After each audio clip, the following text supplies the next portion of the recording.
able to have Moham in here, who's a big voice on the team, as we saw in the comms, is really huge and something that D+ have been lacking.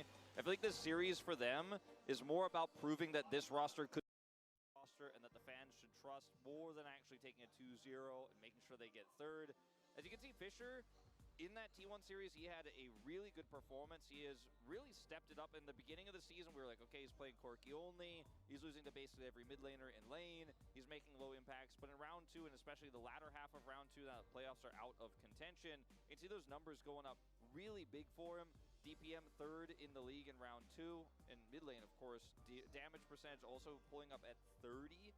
That's a quite high number. It also means that his bottom lane isn't making the same impact, but it I think is really not about what we're seeing PK and Pro. It's more about how well he stepped up. Yeah, and I don't think Showmaker's too bothered by the stats.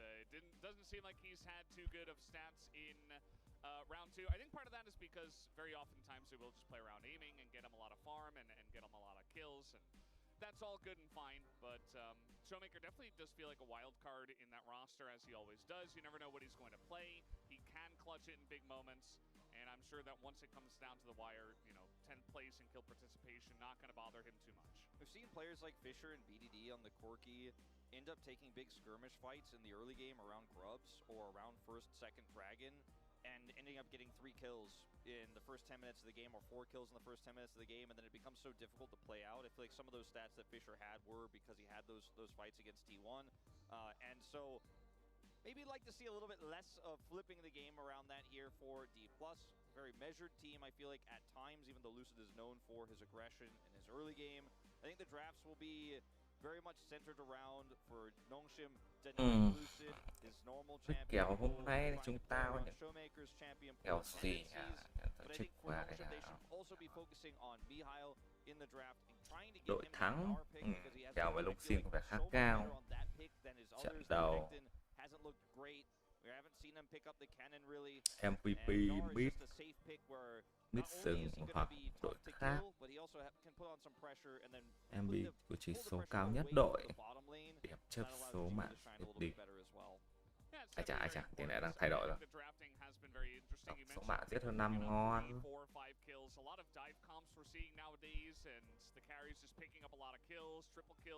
Giết tổng số địch chặn. Uầy, rất nhiều kèo cho anh em chọn nha anh em ạ.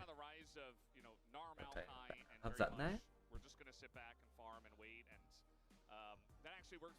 May thì cây với lúc team mà lúc team này đánh có vẻ cũng nên trình. Tôi vẫn đánh giá cao với DK hơn anh em ạ.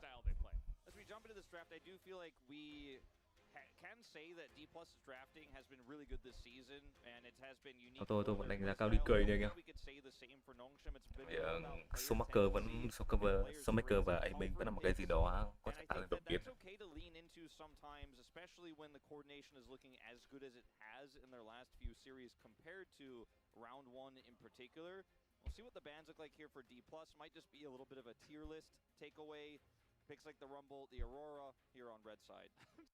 In like stretching his neck, he seems like he has some neck pain. I hope some of those các idol có vẻ mệt mỏi nhỉ. Aren't bothering him too much, as he is still looking to become a Good robot. gaming Still looking to get confirmation on what that means exactly.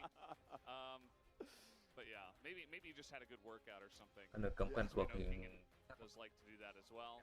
LeBlanc taken away from Showmaker. Lilia taken away from Sylvie. This has been a really strong pick recently. The Yone pick, with the buffs to the Q, sure the ult was nerfed, but I feel like Yone has been so much stronger recently on this patch. It's so common to see. Will be banned away in return for the LeBlanc ban. Ezreal taken away from aiming. That is not what we like to see on blue side usually, but I think with Jiwoo versus aiming, I think it's a fair blue side ban for the series. Aurora, Rumble, Ashe, all up right now, so you're gonna have to figure out which ones you want to trade. Red side will get 2. So Nongshim can, or rather, D+ can leave a lot open here, and they'll ban the Ivern. I like that. Yeah, it's a really good call. I mean, Maokai also available. They're going to lock that one in, but it does give D+ Kia a lot of choices, as you mentioned. The Rumble Ashe still available, the Aurora available. Lúc xin được đánh giá. They can just pick whatever they want. trên dưới kèo anh em ạ. Mặc dù DK có vẻ hơi xa sút nhưng mà tôi vẫn đánh giá cao DK ở trong kèo lần này. Chiến thắng rồi còn lại phụ thuộc vào các tuyển thủ chúng ta có bán độ hay không.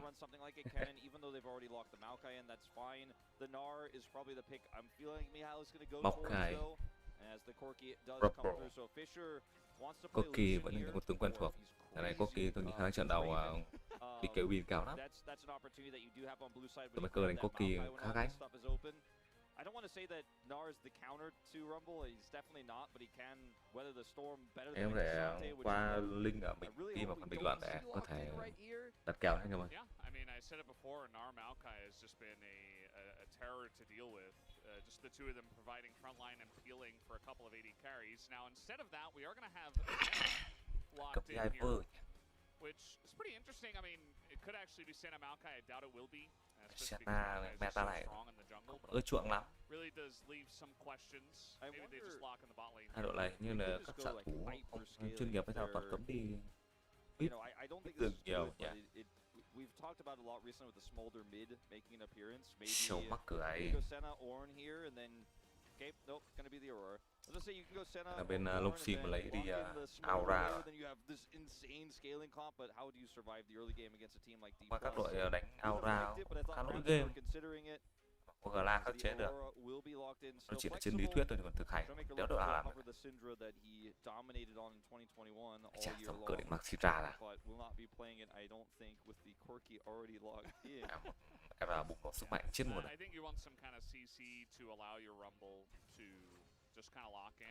Chọn an toàn. Chắc chắn là Corki đi mid rồi. Rumble đi top và Sensually sẽ đi rừng. And Ashe is still available, something I think should be considered here by phim chắc chắn là sẽ cấm AD rồi. Rezi mình đánh tốt. Cấm đi mid này. Lucian mid. The Senna lane, as the Lucian will be banned away, so no opportunity for Fisher to play that the Corki. There's the Ashe gone. Fisher may end up just playing the Aurora mid, but D+ still aren't going to take a chance on that Lucian pick coming through. See what the last ban is going to be here. Maybe ban a Gnar if you're feeling like that's a comfort pick that Mihal might lean on here. It's kind of tricky with the Aurora flexibility. Yeah. That's always the case when anything gets flexible. And they're just going to take away Yasuo instead. And we have seen Senna Yasuo in the bot lane from T1. It was cool, it didn't work, but I still thought that draft was okay. I just don't think it was played out very well. And it's good to consider that with Senna being a little bit more support pushed with these upcoming patches. We'll be seeing a little bit more of that style, I think. Poppy is taken away from Lucid. I think that's a smart ban because you're playing a Senna lane. You do not want to get dove by that Poppy repeatedly if they have a pressure lane down there. There's so many different things Aiming can play here. He can play Kalista. Could play Caitlyn. Is looking to grab the Leona. They want to know for sure whether this is going to be Maokai or Senna support for his Zeri. Just want to confirm that before they lock anything in, you know? Yeah. Bất ra gì rồi. I guess. Wait. It's okay. So I think this might be Senna Nila bottom with the Zeri mid and top Aurora, and then D+ will play. I mean, it does a lot of damage as the game goes along. This draft is silly. You don't necessarily have to do that with this comp, and they are going to go for Kai'Sa, which I think is better comp-wise for DK.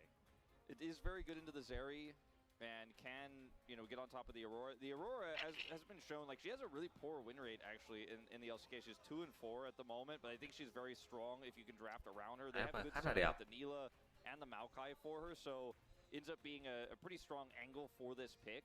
But if she's isolated, we've seen this a few times where if she doesn't have her cooldowns because she's trying to clear a wave, and a Kai'Sa flies out of the jungle, gets on top of her. The Kai'Sa Đội đánh giá cao bên DK hơn đây các bạn. even with the Aurora passive doing hơi lỗi game. damage, she needs her Một abilities tầm to bộ actually đi kill you. tốt And tí even tại if mới she tên still ở has xong heal when she không uses kịp her ngoài weirding, bắn. she's probably gonna die. So I think the Kai'Sa is pretty Em good yếu here. hết máu và đợi cái xa là vào It's a hết. really nice dive on the side of D+. The Smolder pick, I feel like, would have just really neutralized a lot of your early power in this draft and doesn't work well with the Leona. So as good as it is in terms of scaling, I think it was just too risky. The Kai'Sa makes a lot more sense. It is aiming, after all, one of our best Kai'Sas here in the LCK. Và 1 giờ, 3 giờ. Nhiều người đi xem phết đi nhỉ. Sao ePort ngày nào cũng đánh, mà thái độ nhiều người ngày nào cũng xem. Now we've seen a lot of signs, but this one, Yeah. Hai bên. simple, straight to the point. One D+ logo there. That's all you need. That's all you need. Simple, straight and to the point. D+ just looking for third place here. And what should be a simple 2-0 if you are a D+ fan. See if they can get it done. We'll see what happens here as we're hopping onto the rift. Number 1. Sau đây chúng ta cùng bắt đầu với trận đấu đầu tiên. Là trận Blood Kia cùng với Long Sim Reforce.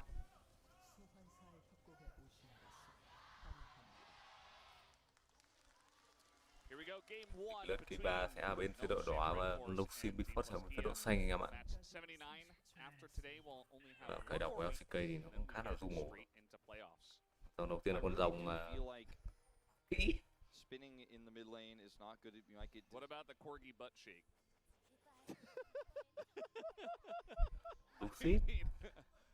Rất nhiều người đi rừng còn có tay SKT xong bắt đầu sang những đội khác. Con này cũng có bạn là khá ổn. Là hay lắm. I mean, they saw Lucid, right? Quail bắt tốc đến từ Sylvie's going to have to flash here at level 1. CV. Just a very awkward trade khó that we chịu. don't often see in pro play. Yeah, that it was really Một thủ fun thiệt khá when they lớn were từ doing giai đoạn đầu của trận đấu. butt shake and the spinning, and then it got real really fast there. As Sylvie is forced to flash, and now aiming and Moham spotted on this ward. They at least know that they are seen. We're gonna see a lane swap here into the top lane for D+, pushing the Aurora out of lane, which will really hurt Mihail's ability to farm off early. It's his first Aurora of the season, still a very new pick. Mà cho mình con bài CCD mid này. Dongshim did not play that in that series against T1. And we'll see the Nila Senna lane try to get some push down here in the bottom side. Senna Nila, not the greatest pushing lane, but with the lane swap protection on the top, should be able to manage some plate trades. Yeah. Aurora at level 1, roaming around, lower impact than most top laners. Like the harpoon for King and Quake than just a little bit of Q damage that she's gonna offer. Unfortunately for Mihail, he's not gonna be too useful here. Yeah, he's just hanging out, stealing XP. It's a sad time for top laners when the lane swaps come in.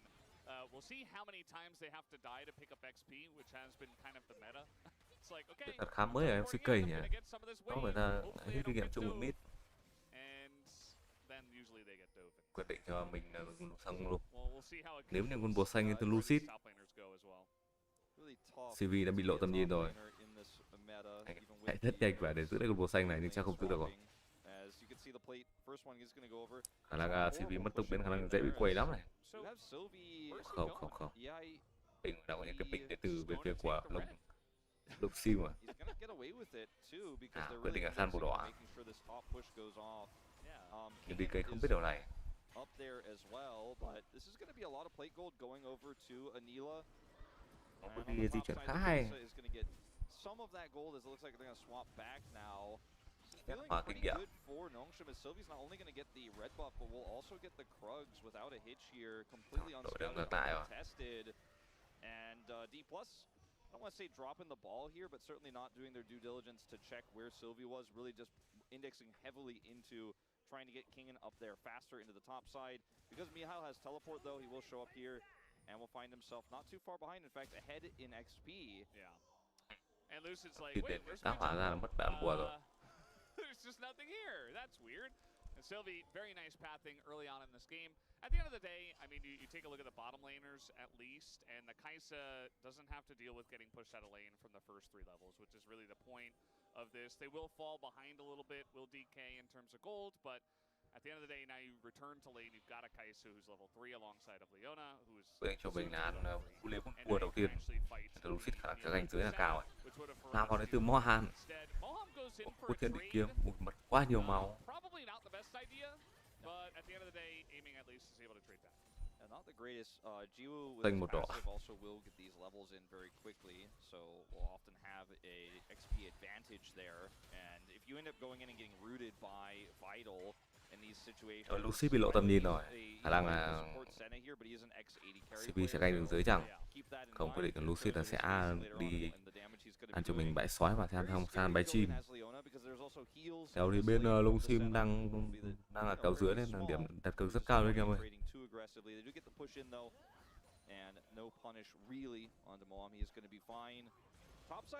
Mặc dù đầu tiên đã xuất hiện rồi.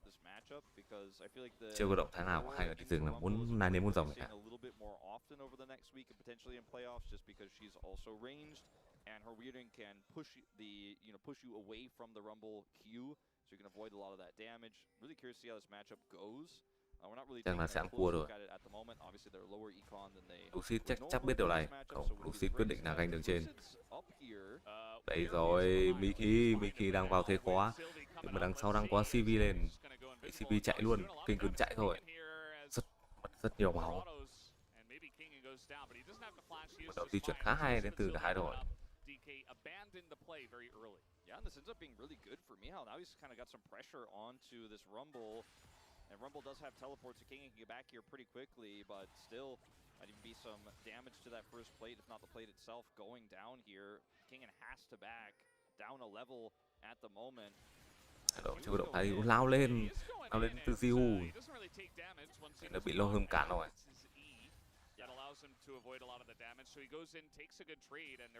Một đợt lính rất to được ép vào trụ. Trên thì CV đang khởi động cho mình một sâu hư không. Lucid biết điều này, đã gọi Showmaker vào rồi. Quyết định là bỏ sâu rồi. Chắc là DK sẽ hướng đến cho mình con rồng hoặc kỹ được thôi. Áp lực 3 đường đều rất là có dành cho bên Đông Sim. They're up 1,000 gold here nearly in this game, and they might actually be able to contest this dragon. This is such a great start for Nongshim. Không, quyết định của Lucid là sẽ ganh. Không, bị lộ rồi. Rất tự tin.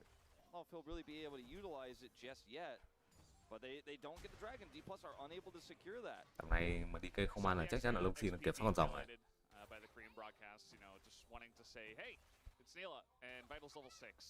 Đường dưới đang thắng đường. Thế đường giữa là thế cân.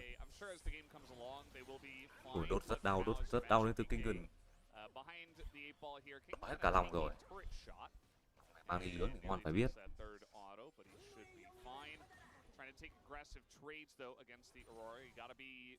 Đã có 6 lên từ Lucid rồi.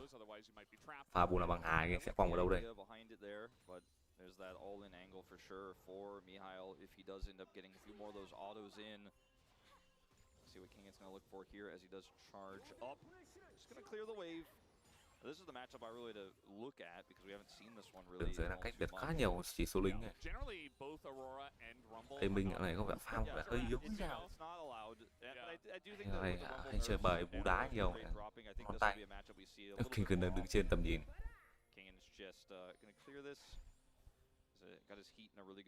Con rồng vẫn chưa được ăn này. Quyết định ganh về từ Lucid. Lucid muốn ganh vào vị trí của đi. Nhưng mà biết điều này. Thế là quăng bô la băng một giải mới tiền nữa chăng? Buồn tốc biến đốt kè nữa luôn. Mi biết điều này nhưng Mi không thể nào thoát được. Khi đang lên ấu cho đồng đội nhưng mà không ngờ là Mi không biết là bô la băng hà chết tức tưởi. Ở đây quyết định phản công từ Long Sim rồi. Ở đây chết nhanh quá.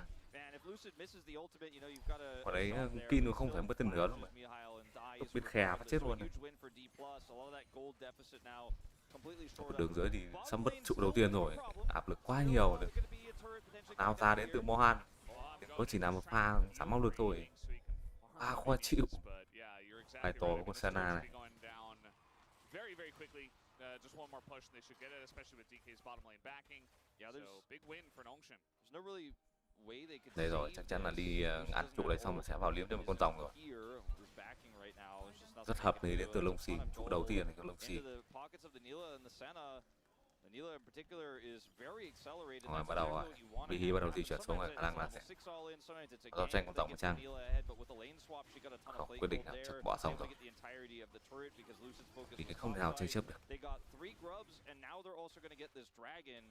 And the XP diff is really a problem here as Moam doesn't have solar flare, isn't going to be able to make an all-in happen. Cho thức rất đau đến từ Snowmaker. As well. So it's really tough to actually find an Tại angle sao to đi set bỏ something rồng up nhỉ? here to defend the turret. Mất lại 3 sâu không rồi, nếm mất con rồng ấy. Là cũng xem lại pha canh khá tốt lên từ Dusit. Quăng hồng bolo bằng há phát chết tươi luôn. Mặc dù biết trước tầm nhìn luôn mà.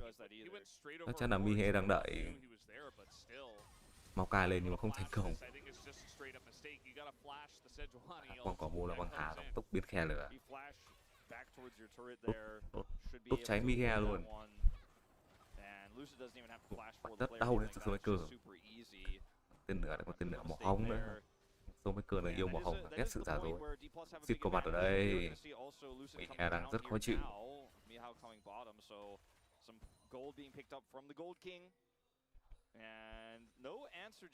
Phải gọi TV xuống đây để hỗ trợ rồi, nhưng mà đây là 3-2.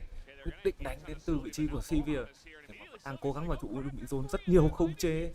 Vẫn sống đến từ Sivir nhưng 5-5 rồi. Chiều cuối khá nhiều sát thương Hắc Ám soi dọi xuống. Quăng bô la băng hà. Vẫn thoát được từ vị trí nhưng lao vào đến từ vị trí của Mohan. Ấy mình vẫn sống, quá tuyệt vời. Cảnh rất hay. Đấy, mình sống chấm máu. 3-2. CV bị trồng quá nhiều choáng, không thể tỉnh được.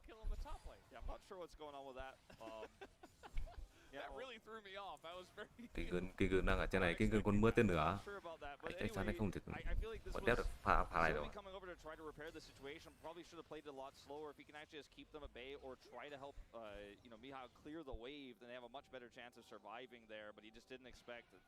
Quyết định là kiểm soát nốt 3 con sâu không lại từ lông xìm. Kế biết điều này.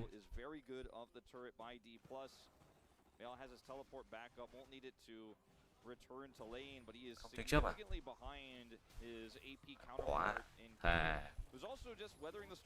Tôi nghe này meta mẹ 6 sâu đẩy trụ nhanh lắm. Meta 6 sâu không? Rồi, Mihi lại một mình ở đây. Không, tôi chỉ làm pha dọn hạt thôi. Dùng mưa tên lửa để dọn lính. Hết đợt lính rồi. Để gỡ lại một trụ để cho đi cầy.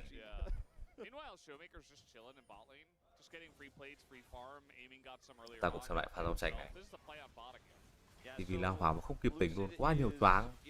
Ui, 3 cái choáng. Tức tưởi, trước cuối rất nhiều sát thương đến từ vị trí của Mihe.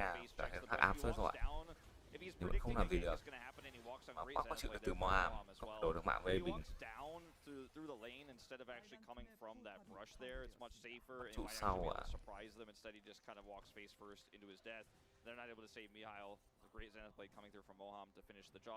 The aggro of the turret is juggled pretty well. Showmaker gonna deny minions and get this turret. Will not be brick, but it will be 425 gold into his coffers. And this game state is pretty weird because không kiểm soát giờ, không kiểm soát sâu không thì một được 3 mạng hạ gục. Tiền thì vẫn thua. Không đánh giá cao về cách di chuyển của DK.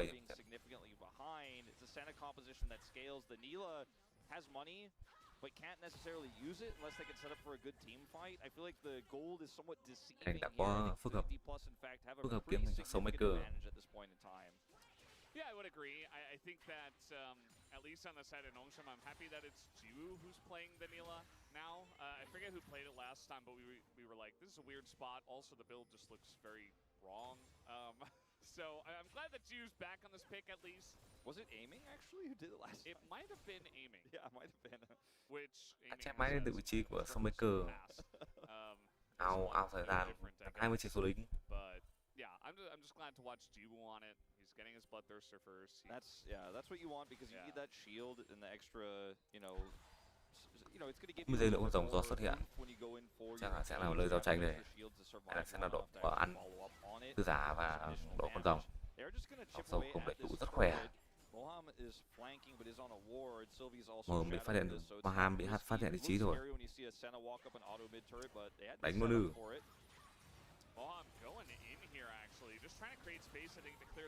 Bắn quá nhiều máu. Thì Viêm vẫn đang chờ để lao vào. Luxit đã đến đây rồi. Trận chơi đến Fisher vẫn đang đẩy.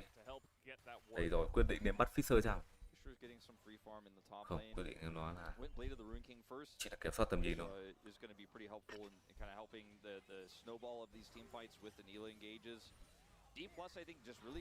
Bên Bình Hè thì vẫn đang khè nhau.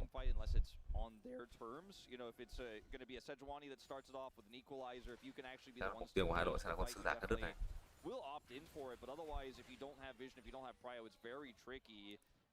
Khó chịu. Dịch chuyển rồi, dịch chuyển đến từ Kinh Gần chắc chắn là muốn đánh rồi. Đã còn 3.000 máu. Kịp thế nào đây? CV đang muốn lao vào, CV dùng quyền lực thiên nhiên không chừng trị được, bị hóa đá luôn. Mất quá nhiều máu. Mưa tên lửa giải rất đẹp, nhưng chiều cuối của Mia cũng đẹp không kém. Ám soi thoại chỉ hạ gục được Leona. Mà đang bị chạy rồi, Showmaker chưa đã bắn được. Mia lao lên bắt của Luxit hạ nằm xuống rồi. Fisher vẫn muốn kết thúc 1-2.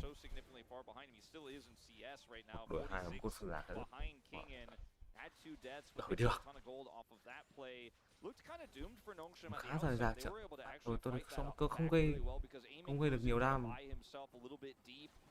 Chúng ta cùng xem lại pha này.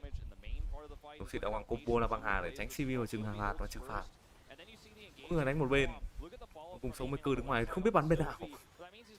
Cuối cùng là sơ cơ bắn Fisher.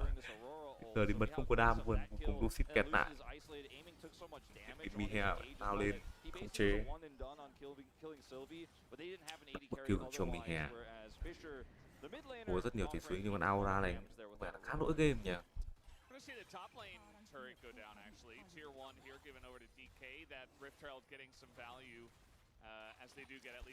Là cái đất chỉ ăn được một trụ được trên.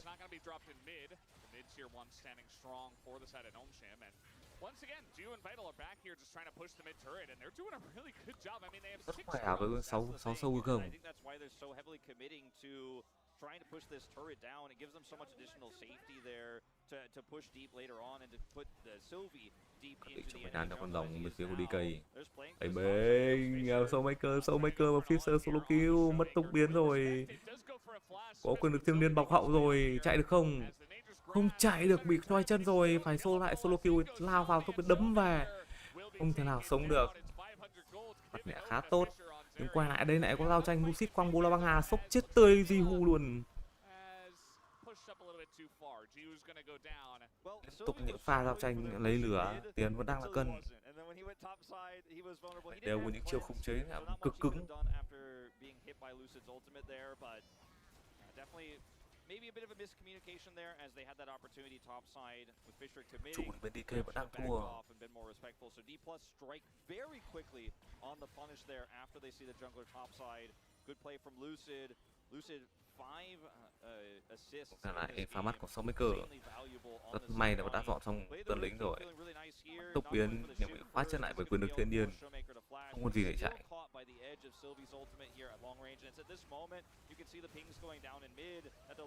Cả Nam cũng rất đau nhưng mà Maokai đã đánh hết Nam thượng rồi. Hỡ Hình định bắt Vital nhưng cuối cùng nó quăng bola băng vào bên Tiu.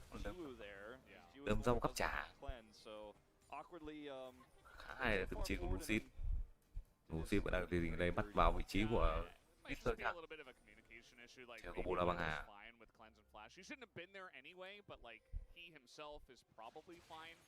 Kinh cơn, một mưa tên lửa đẹp, đúng một mưa tên lửa luôn Vital. Không có gì để khống chế cả, không có bola băng hà pha vừa rồi. Không được dùng. Tốc biến mà rồi. Mất đi một cái chiều cuối đến từ vị trí của Kinh cơn, nào lên bắn được sâu cái ui rồi qua hai pha bắn tỉa quá kinh khủng đến từ ấy mình. Tục bắn đang sát thủ vào để la liếm cái mạng này. Vẫn còn muốn giao tranh chăng? Luxit còn bola băng hà. Biến về từ Showmaker chắc chắn là dịch chuyển ra để đánh rồi. Pha này 100% tôi biết. Tôi lại không biến về nữa kìa. Nó chỉ là một giải tỏa thôi.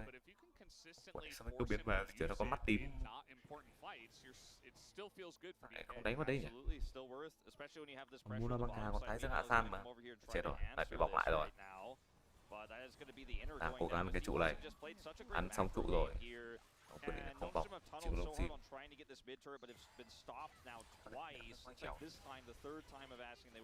Mất đi trụ mid. Khó hiểu từ phía của DK.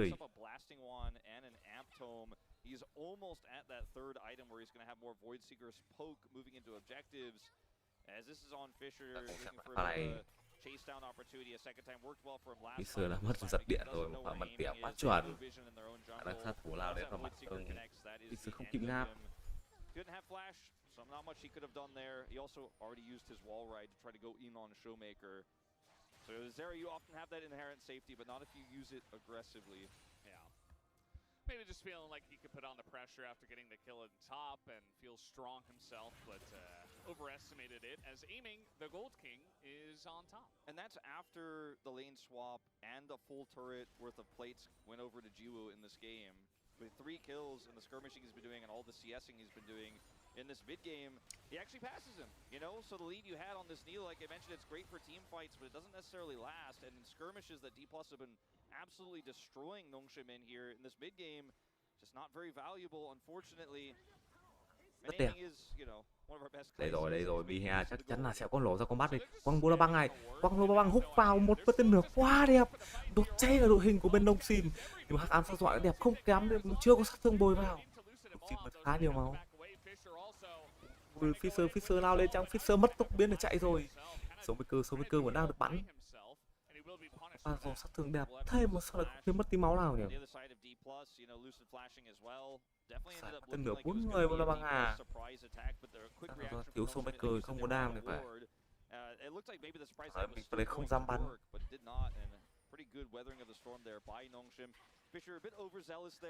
Did have his runins now, or does have it now completed. Didn't have it, I don't think, in that last quá game. đẹp I luôn. don't think it would have really mattered all too much. Going a bit too deep, having to flash means that's less safety he has, because he also doesn't have cleanse in this game. If he gets caught by Lucid's ultimate, that is the end of him. So they need to play very carefully around their AD carries and their engages here. And we are not seeing the Malignants come through here for Mihail, so that's a lot of damage on the ground. Also, I feel like in these team fights with the Nila combo, I'm okay with Leandri's first, but I do feel like the Malignants ba trận đấu sự nó nằm con sông đất. look at what they've put together here in this composition. A little bit surprised not to see it come out quick. Yeah, well, Cosmic Drive is still good, but yeah, you would assume that he does eventually. Chắc chắn là muốn ăn cho mình con rồng này rồi. As you mentioned, love the abyssal mask. Dạ, anh sẽ đi chịu trách nhiệm đi đẩy lẻ. Mà đây sẽ kiểm soát mắt. Jiwoo đang rất thơ anh, Jiwoo băng bô la băng vật dính. Mà Jiwoo không thể nào chết được. Anh đã không quý kiếm rồi. Bit of chunk damage done to Jiwoo, who does have his BT, so not really going to care, to be honest, as trying to set up here for this Mountain Drake is DK. Yeah, Moam's a little bit split off. Looked like he was just going to walk straight into 4 people, but he doesn't realize he can't take that path and takes the longer path around now. And what looked like a great Drake start for D+, they're now outnumbered. Showmaker đã đến, có dịch chuyển đến từ vị trí của Miha, dồn sát thương vào. Miha đứt rồi, không, đó là dịch chuyển của Fisher. Vẫn muốn giao tranh thái dương Asan, không phá được ai cả. Mà Sinet đang bị kẹt ở đây, Sinet TV đã bị chân ui bắn rơi tên lửa khá đâu từ Showmaker, toàn đạn to, bản năng sát thủ lao vào, tốc biến né đi, nhưng mà chết mất quá nhiều máu của bản năng sát thủ của mình, khá nhiều sát thương, bắn bản năng sát thủ nữa không thành công. Ping vào 3 con rồi.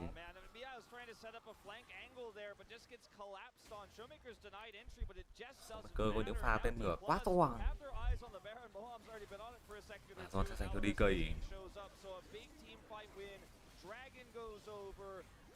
Ở đây bị bốc hơi quá nhanh. Dịch chuyển ra từ của Fisher, xin lỗi tôi nhầm.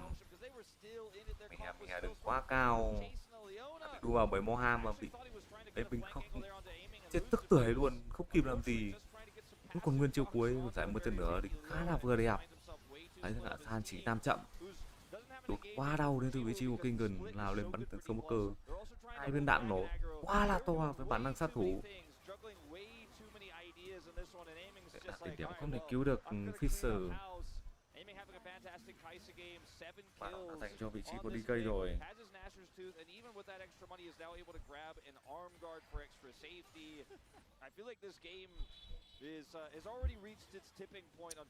Còn Paul ở đây.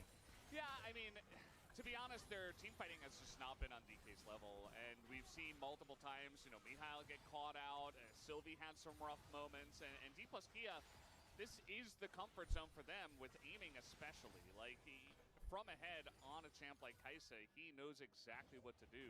He's got 3.5 items, went for the arm guard as well, so he has that safety, and now he basically just gets to do whatever he wants. I mean, it's not really a good angle for Nongshim unless D plus Kia really mess something up from here. I feel like Miha's had some really great series, some uncharacteristic mistakes in this game. Obviously, the laning phase was a little bit rough.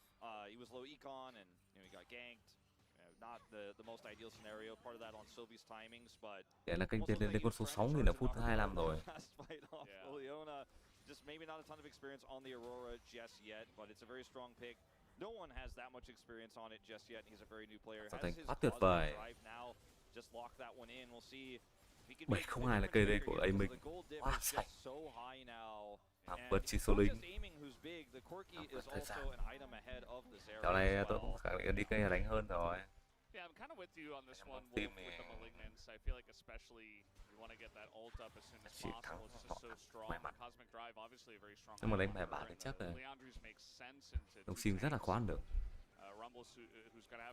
Setup giao tranh của bên DK khá tốt. Điều và sách của mình vô cực kỳ ấp. Ba đồ chân phái rồi. Sự đồng hồ cát sẽ là một thứ để cứu sống ấy mình trong những phá lao vào.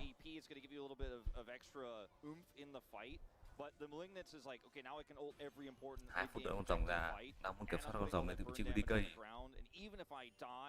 My ultimate is so high value, whereas a Cosmic Drive isn't going to get you value if you get picked, that's for sure, but just doesn't feel like it's going to give you the same amount of utility at 25 minutes in that the Malignants would have. I'm totally fine with Leandri's first. I think that's totally standard now, I'd say. Like some people start with Malignants first, but I think Leandri's first feels really good for top laner. Và còn ái hạ. Chỉ đổi được có 2 trụ. Kind of scholastic discussion. Mở ra Thái Dương Á San bắt vào Jihu đã chạy được. Phải bắt bớ không có cơ sở lắm lên từ vị trí của Mohan. Anh ấy cậy chiêu cuối hồi nhanh nên là muốn một cái tích dùng thì phải.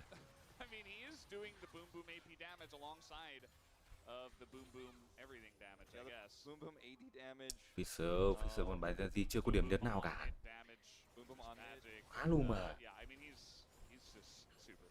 Speaking of being level 16 and just kind of in your zone, unbothered, moisturized, that is aiming right now. It is, and I feel like after, okay, hold up, maybe an angle here on the Showmaker. He's just trying to turn on Mahal. Nào vào để tìm kiếm Showmaker đang solo kill với Mia. Showmaker mất quá nhiều máu, có mưa tên lửa dài ra nên không cứu được Showmaker. Quái. Showmaker hồi tôi làm sai thế nào kìa. Ôi lúc ấy tôi lại chưa kịp nhìn. Thì bắt đầu check cho replay.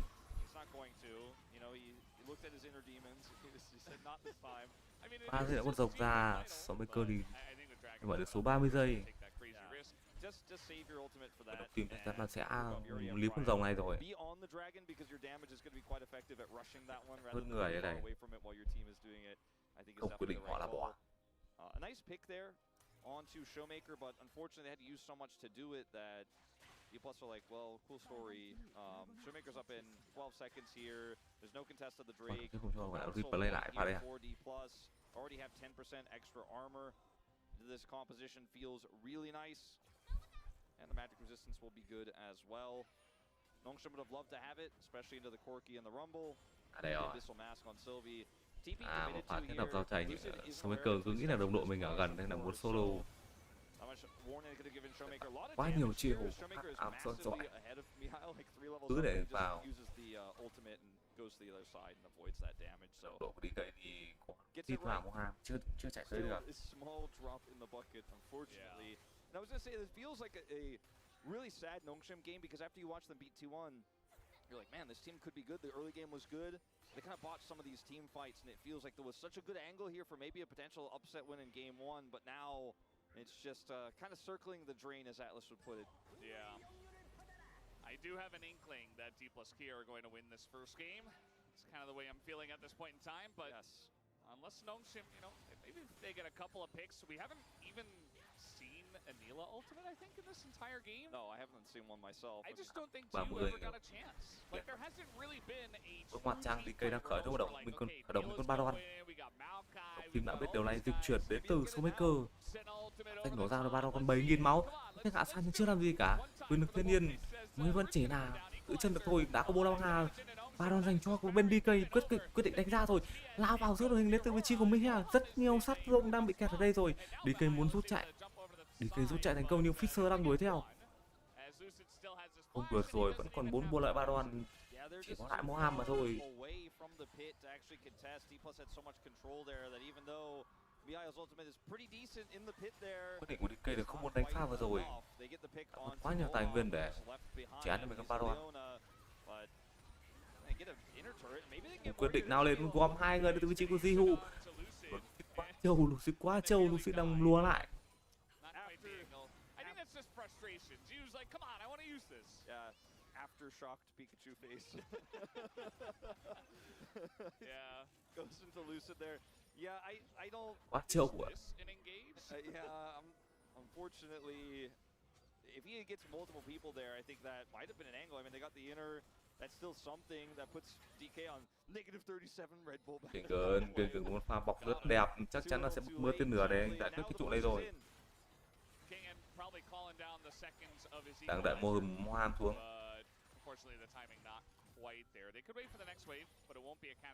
Tấn Đỉnh vẫn chưa đến, sẽ làm gì đây? Quyết định là vượt đánh. Chắc chắn là bỏ trụ rồi. Just waiting for the next wave, and I'm sure they will get into the positive. They went up. I saw +6 for a second there. You know. Yeah. Okay. Well, Sylvie's gonna throw out an ult Nào here, tranh nổ though. ra rồi, quyền lực thiên nhiên. That, Tự chân được 2 người, bố là băng hà, nhưng mà tên lửa dài quá đẹp. Chưa có sát thương. Là chỉ muốn ăn trụ thôi. And finally, D plus Kia get into the positive here with +200 gold on the Red Bull Baron power play. Yeah, it's really just the inner that went down that affects these numbers. But they grouped, heavily for that turret. It took them a really long time to get value out of this Baron. It's still low value in terms of the gold gained. The map control, though, can't really be overstated. You see all the wards that are put up here across the map. Vẫn đang trên này chỉ có số là 6.000. Right now, 132. So he's starting to become a Chắc big phải đợi con Baron này rồi. as we Vẫn get rồng later ra. on into this game, 32 minutes, I should say. A lot of vision here. Baron vẫn còn, mà DK chưa thể làm gì được.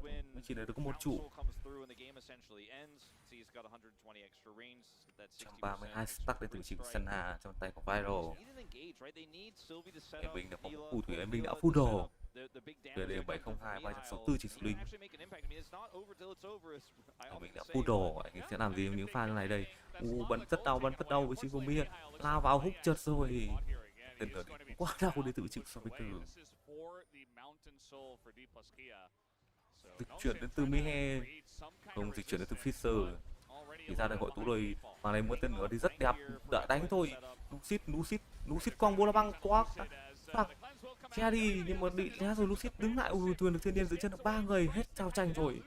Không thể nào đánh được chiều cuối giữ chân được Lucid, quá nhiều sát thương. Lucid làm xuống rồi, giữ lại được Mohan chạy được, Mohan không chạy được, nhưng mà cuối cùng Hu cũng phải đối mạng rồi, quyết định lại đánh lại đến từ cái cơn tốc biến khe lửa, bị đẩy ra, không đốt được ai cả. Qua đâu đây, tự vị trí của 2 AD. Showmaker bị bỏ lại rồi. Cái mình không bắn được. Điện là đỉnh điểm có băng xương để ao nhây, nhưng tỉnh rồi sẽ làm gì đây? Anh mình đổi được mạng không? Anh mình đổi được một mạng, anh mình chấm dứt được ra gì? Lính vẫn đang có, lính đang vào. Cây chỉ còn một mình King Gun thôi. King Gun sẽ làm gì đây? Mưa tên lửa vẫn còn chưa hồi xong. Chắc chỉ là một đường mega rồi. Hoàn và Lucid đã ra rồi, quyết định ăn cho mình con rồng từ vị trí của Long Xin. Trận đấu rất căng thẳng.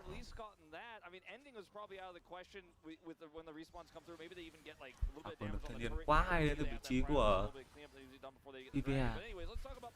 Chân được 3 người, không thể nào đánh lên được. Hơi bị hớ. Em khá chuẩn nhưng vẫn bị tem bạn ao nhây. Chiều cuối được ao là quá nhiều sát thương, giữ chân được quá nhiều người. Lại con giao tranh đang thời gian thực đang lại có giao tranh.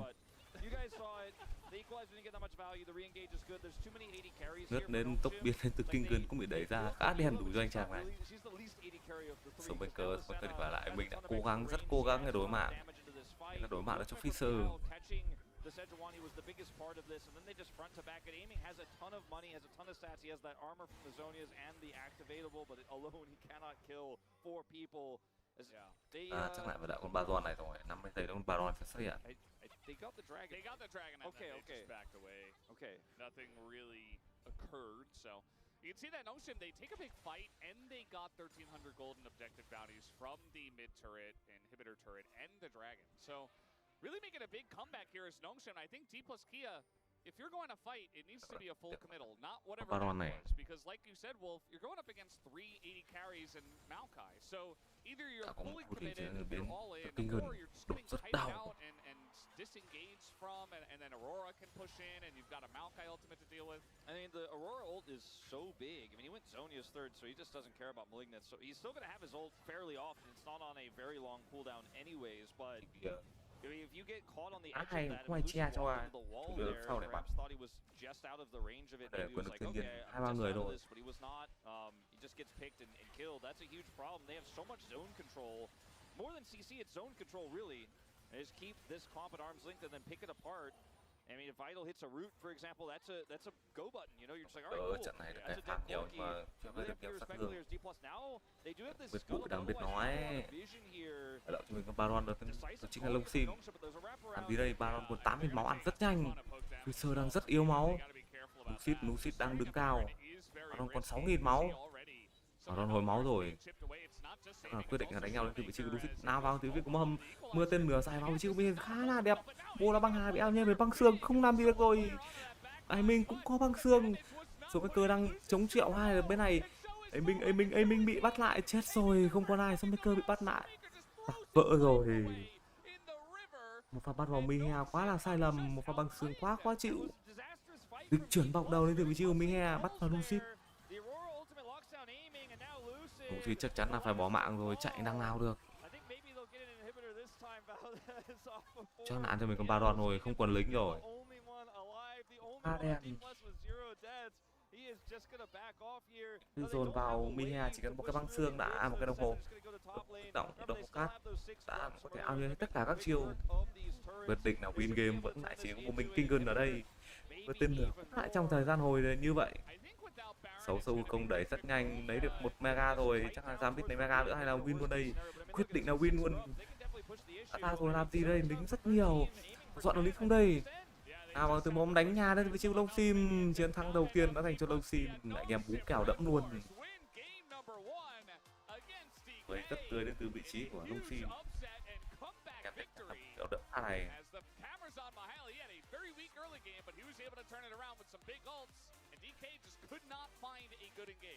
You know, I don't know what the opposite of a bell curve is, where it starts going down. It has a pretty good start, then it goes down, dips down like a V, and then goes up. But that was Nongshin in this game. Mid game was pretty rough. Couldn't take the fights against D+. Mihao getting caught multiple times. Chúc mừng Long Xin chiến thắng đầu tiên. Đó là trận BO3 này. Kể phải xem lại thôi. Khuôn mặt đờ đẫn ở đôi bàn tay run rẩy. Được sao để thua được.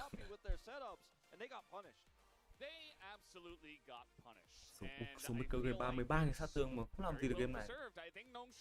Played it out very well, and they baited DK into these weird fights that were always on Nongshim's terms, and that was fantastic. Like, look at the damage, everybody did their part as well on the side of Nongshin. Không có địa điểm để chỉ có DK quá hơi. Whatever it takes all that matters is that number on the scoreboard, the 1-0 for Nongshim, as they get there. And you know, this is a sign we Một can đầu beat tiên chúng ta sẽ TK, nhìn we giải beat lao ít phút T1. để This is trước Nongshim. khi đến với Maybe they can do it. They start off with a big win. We're going to take a trận break BO3 and này. have space to break down this first game. We'll be right back.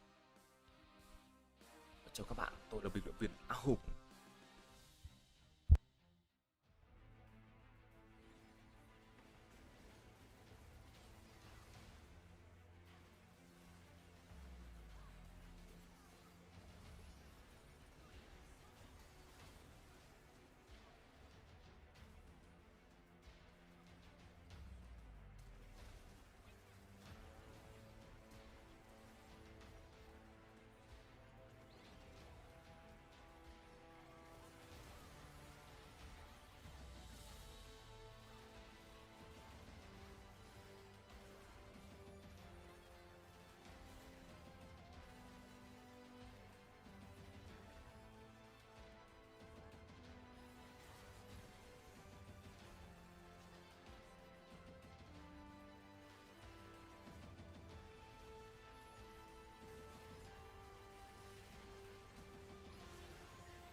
내 말대로 이거 뭔데? 야 정태야. 너 런돌이 이퀄 깔면은 이거 대포에 텔 찍어줘.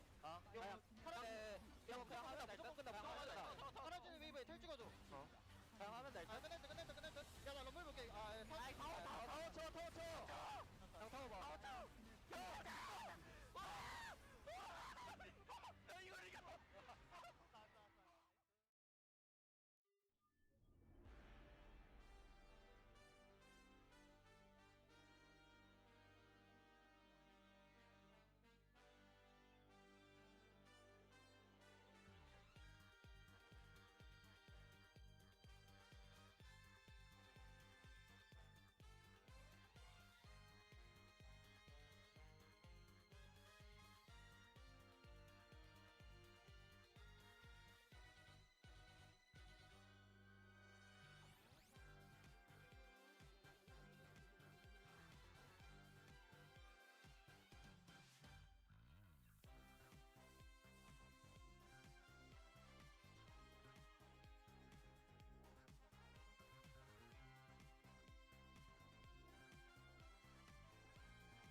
and welcome to the space as Week 8's upsets continue yet again, as it's Nongshim that take game number 1 with a spicy draft, lukewarm early game and mid-game maybe like execution, and then a spicy finish here around 32 minutes. Digon alongside Oxen Chronicler. They were waiting for the water to boil, Digon, and then when the water was boiled, as it turns out, they were able to pour it all over. And I gotta say, I am a bit flabbergasted by the fact that Nongshim were able to both lean into what made them so fun to watch last year. I think we've seen less of that this year. And obviously, the Nila is what we're going to go towards, but it's not really about the Nila. Yeah, the Senna was kind of the star of the show, and I think there were some really cool things here. First off, we so often see the Senna, when it's fasting, not really be fasting, be completely starved of experience. We see so often we get to like the mid to late game, and Senna's like 5 levels down, the enemy AD carry, super behind on souls. This was the most accelerated Senna we've ever seen. They were sharing XP, and sure, the Nila was a big reason she had so much XP, but they were actually keeping her in lane, allowing her to get that XP, allowing her to get souls, and so she was so further ahead than any other Senna we've actually seen, where normally they're like 80 souls at like 25 minutes, and they have, again, multiple levels down, they're behind in items, and it meant that even though they did fall behind with some mistakes in the mid game, we got that late game far sooner, and I think if they hadn't accelerated the Senna, the game would have just ended before then. Yeah, we'll continue to explain this draft as we take a look at the highlights, because we have 3 of them in this one. Early on, Nongshim start to get set behind in the lane swap, and you're thinking, oh no, you'll never get to the point in the game where you get to team fight. Yeah, this is where the water was boiling. I think Lucid, again, continues to have a much better early game on the Sejuani. The problems really arise after this. So this is what we expected, right? Particularly when it comes to where they invest their resources side lane and these consistent picks. DK are miles ahead of Nongshim. And I think in the few fights that we saw here early on, the fights were also just not great. Fisher going in here just to get blown up. But what's key is that throughout all of this, Vital and Geo keep pushing turrets, keep getting gold, so they're not really too far behind. Yep, they kept farming up a storm, and I think, you know, D+ had a very standard comp for the meta, but also aiming on the Kai'Sa, doing a great job of finding opportunities to lean into the side lane and execute isolated targets. Yep, so then later on, we get one big team fight at the Drake. You're worried because they lose the team fight. Aurora goes down without ulting. But then, in highlight number 2, there's a mid-lane fight after Baron is given over, and this is where you see the comp start to boil. And I'm the biggest Geo fan. I think this was a pretty abysmal Nila game from him, to be completely honest. But one of the big things, again, is I want you to look at how much damage is being done here by Vital in that backline. So decently leveled at this point in time. And the team finding from Nongshim looks really good. And we haven't talked about it yet, but I think a large part of this is I think that it's going to be Moham and Lucid who will get a lot of the flack of this. This was a really hard game to play initiation because you're playing into an anti-dive comp with Aurora, Maokai, as well as a Nila who loves it when teams engage into her, but they had double cleanse as well. Yeah, and all the engaged CC from the side of D+ was cleansable, which made it have really high value. You know, we see aiming trying to make a hero play at the end, but the amount of sustain that comes through between the Senna and also the Maokai hard to punch through. So it just felt like the comp looks wacky, but it makes sense, especially as it's such a traditional dive comp from D+, but they just didn't have the tools. You know, maybe they had a Rel instead of a Leona, they might have found more headway, but the Nila is so good at also stopping the auto attack from both the Leona for the Q stun and the Sejuani to stack up the passive. And then that led us to our final highlight here at Baron. The water's good, you add in all the goodness, now nothing to do except eat up as Nongshim. They start off the Baron, you're like, oh no, maybe it's a little bit too much damage that they've taken. The poke coming on in from aiming, but then maybe a little bit too excited by aiming to go in here. They see an angle onto Aurora here, but Aurora has a Zhonya's and is perfectly fine with being the focus target. She gets dove in on, dodges away from the Sejuani ult, still gets so much value, and then G will go straight for aiming. Zhonya's, yes, but he's already overcommitted, and meanwhile, you're still getting the Senna and the Zeri off to the side, pumping damage into the Corki. That's the big thing here, is that you have so many carries. So Sylvie locks everyone up. Then, as you see, Showmaker is trying to do something, but he's playing in the double AD carry. Like, this is a monstrously fed Senna, as well as a Zeri. We haven't talked about Fisher yet. He wasn't really the focal point of this game, but it just gives you so many different outs. And This range. yeah, it's honestly kind of disgusting. I think that Nongshim kind of got away with some stuff they probably shouldn't have. I think a better team than DK could have turned those mid and early game dominant picks into an actual win.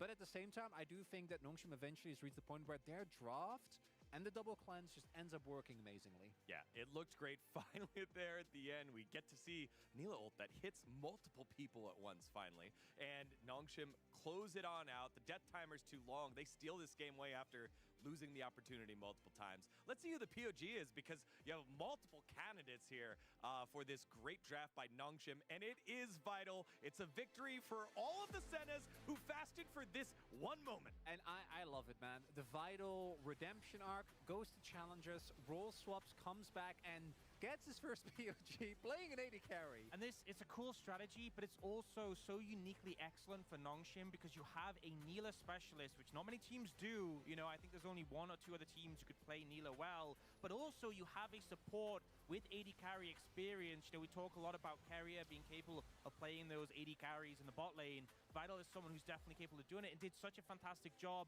throughout this game. I think the strategy was really good for Nongshim.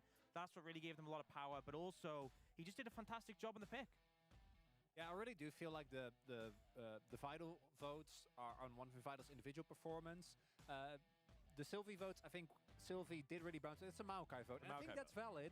Maokai was one of the big reasons why they won this game, and this pick is just going to remain like 100% pick and ban as long as it has its ultimate. That's just the reality of the situation. We've seen it countless times, and it's been like 2.5 years, and we're still getting plays like this consistently. It's so good because you can pick it with an engage comp. We've seen that multiple times, but also you can pick it to anti-dive, and we've seen a lot of these dive comps be really popular recently. You know, BNK Fearx, a big team who kind of push that forwards, but the DK as Maokai, well. yeah, it works on either sides. So you can pick it really early in the draft and be happy no matter where your comp wants to lean. It feels so unique because, again, for everyone at home, the stakes here for Nongshim, very small. They're already out. But now we just saw a very cool wrinkle against a very exciting composition that we've seen a lot here so far. So we'll see what is left here in game number 2. D+ got to turn it around here if they want to come back. Let's send it on over to Casters. Thank you, Spacers. This is Casters, and we're ready for game number 2. Vital picks it up, and I think we're going to have to see the Senna get banned in game number 2, as I would assume that D+ Kia move over to the blue side and do that. Just because this guy and this team, as our analysts were pointing out many a time, they're just too good with this kind of composition. So, another thing that I think that was pointed out on the care desk is that Nongshim was on a 20-game, 2-year-long loss streak to D+. They lost 10 series in a row, 2-0, and they won. So they broke the loss streak of 2 years in this first game. Pretty incredible stuff here. You know, it's been a very long time since Nongshim has been a playoff candidate. They are not in this case either. But man, what a big statement win. I think a lot of mistakes from D+. I do feel like this win was, to a certain extent, kind of stolen from D+, by D+, weirdly enough. I hate when I do that. But at the end of the day, ultimately, the Fed Senna, too many threats, was very difficult for D+ to deal with, and it's not a composition you see very often. It's not very common, so, you know, we could give D+ a little bit of credit because it's just so unusual. Yeah, also being pointed out by our lovely production that if Nongshim win in a 2-0 or in a 2-1, this will be the first time since 2022 spring that they will have defeated 2 west side of the standings teams in a row. So, you know, essentially 2.5 years since the last time they've had a winning streak against good teams in the LCK, if they win here against TK. And we'll have to see. It is still early into this draft for Game 2. It did not look like they were going to win Game 1, so you never know. But Lilia's going to be banned a second time. No Lucid Vi. These are expected bans, but with Nongshim on the red side this time, we'll see what they are going to do next. As, you know, I know it's been a sticking point of whether we like watching Lucid play Maokai or not. I still think it's definitely something you could ban here, depending on what is banned in return. As once again we see Yone gone, LeBlanc is taken away. So maybe we switch sides and just do the same thing. Maybe it's just an aiming Ezreal ban in that third slot here for Nongshim. for D+. We will see what they decide to do here. They could ban Aurora if they think that's an issue, or maybe perhaps even ban the Senna. I don't think that's necessarily what you want to do in this case. I like a Senna ban. Just a target ban against this team.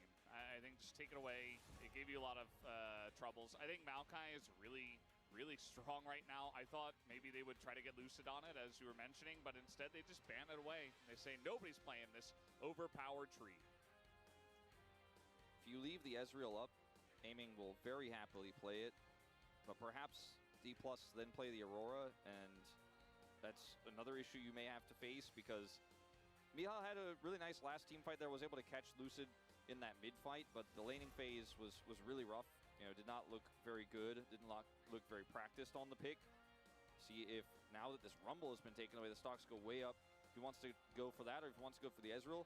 If you think that Jiwoo banning Ezreal on blue side is a reason to believe he's not going to play it, maybe you get Aurora and Ezreal, you know? You go Aurora first, you go, we're not going to play Ezreal. They banned it on blue side, and we could still get it.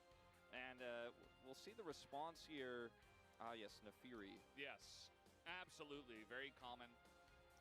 I think Sejuani is probably a good shout. It's just another one of those strong tank junglers that is in the meta, and especially with Maokai out of the pool.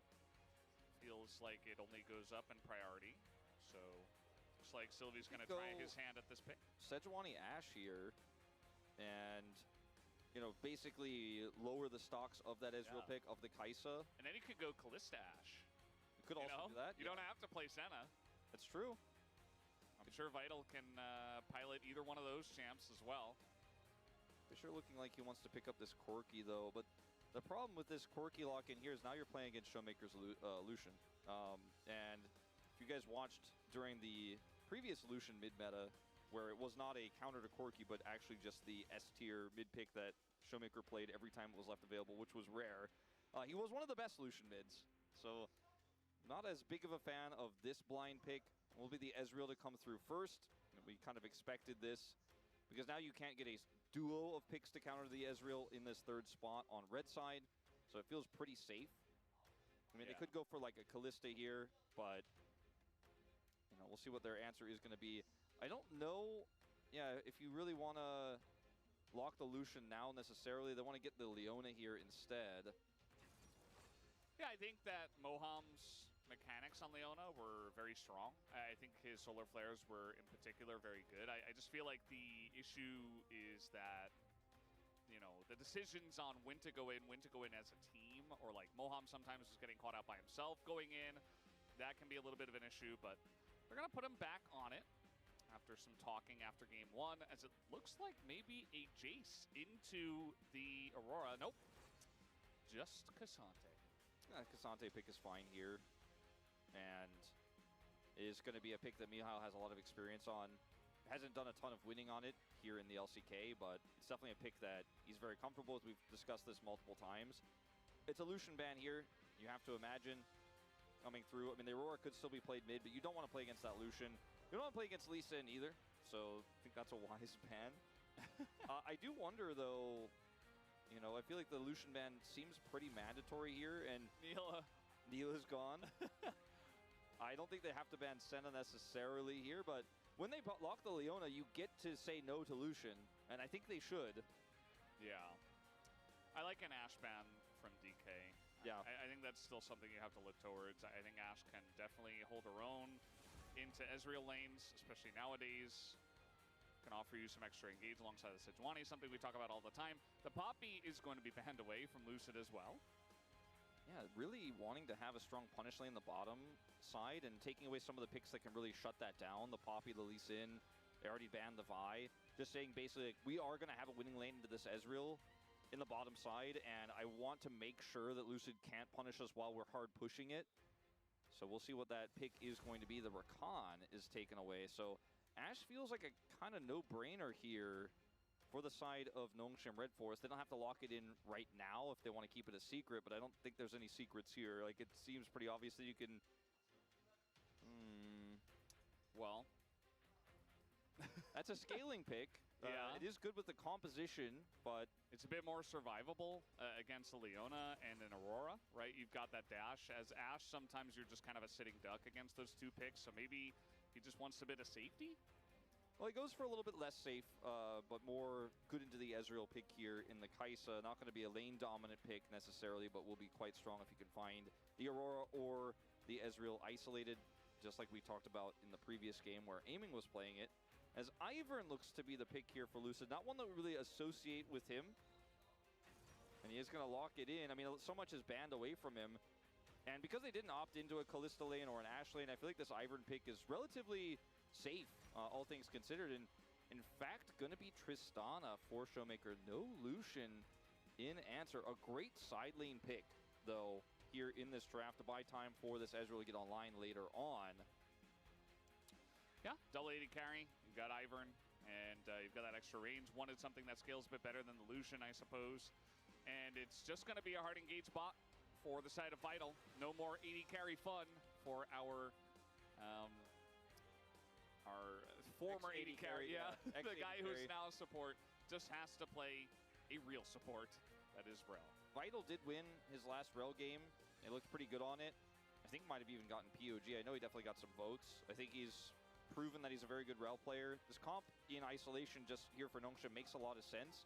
I'm a little bit concerned about the fact that Aiming is playing his other best champion in the Ezreal. I'm a little bit concerned about the top prio that Kingen should be able to get into a Cassante to then get grub control, to then give Tristana a lot of split pushing power.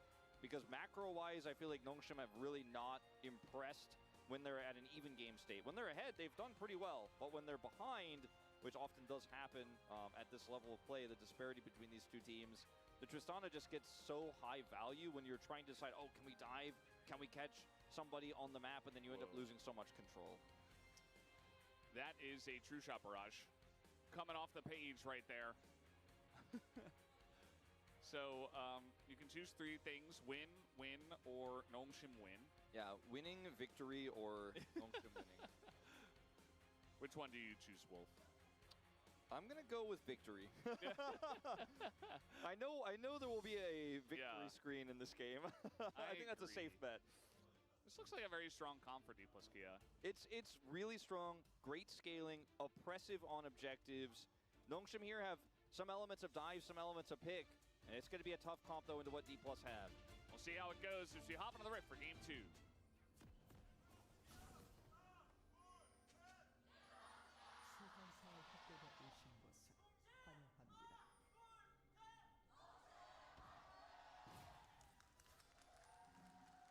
Here we go, game number 2 on the cards. D+ Kia move over to the blue side in hopes of having a bit more luck on this side.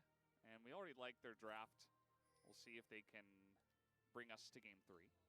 Jiwoo stopped heading down. He's heading towards the mid lane right now. Vital is surfing mid as well. I don't necessarily think we're going to see a lane swap here, but perhaps we will, as they are committing.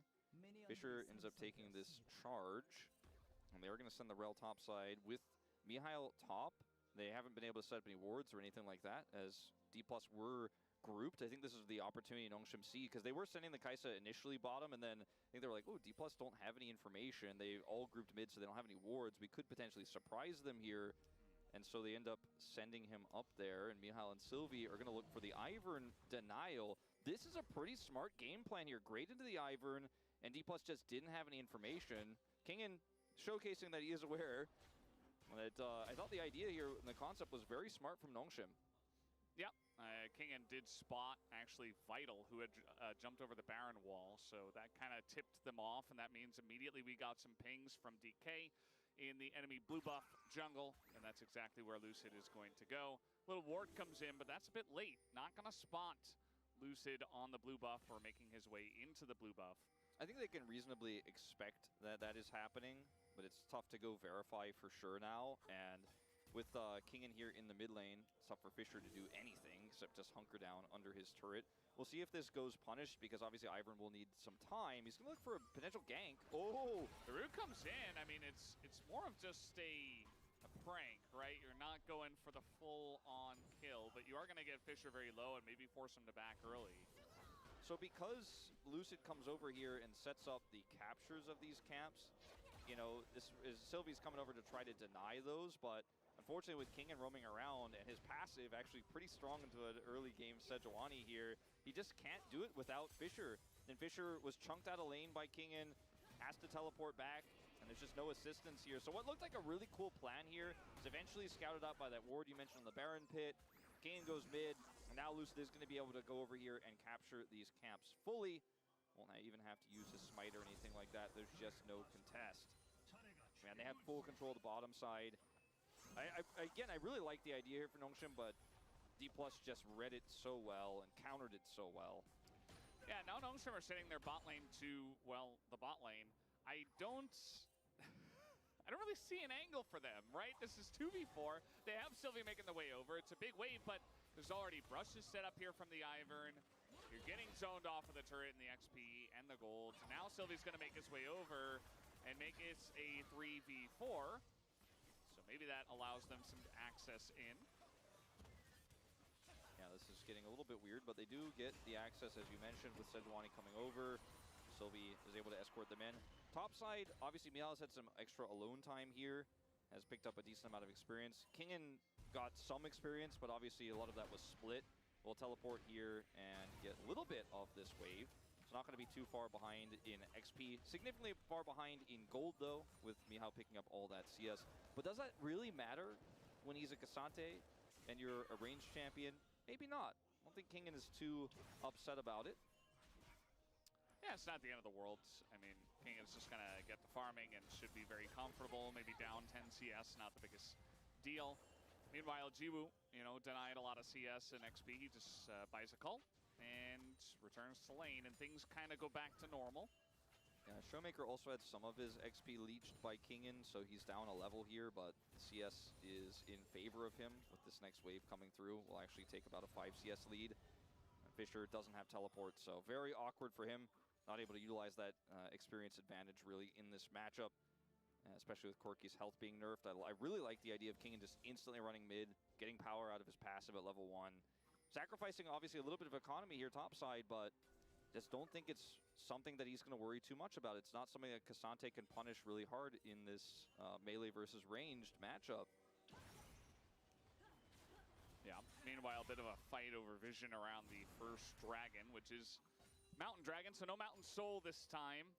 And we'll see what we're left with. We do have Ox here on the space, who is ready and waiting to make sure that it's not Chemtech Soul. And yeah, I mean, even the individual Mountain Soul not going to be too bad. Hello, chào mừng em đã quay trở lại với trận đấu giữa DK và Nongshim. Đấy, tôi bận chút việc nên lại có thể Hải có mình trước trận đấu được. Ta cũng sang qua Corki Somaker, Chitana, Ryu, Leona, Iver và Aura. Đội này đó Nongshim thả nhiều nhỉ? Thôi đánh giá con Aura này rất game. Cassante cũng chưa thể đối đầu được và có gần La trong có vẻ là còn thua tí. Tôi thấy chắc thua kèo Aura này và kiểm soát sâu công từ Lucid, còn lại vừa rất khó chịu.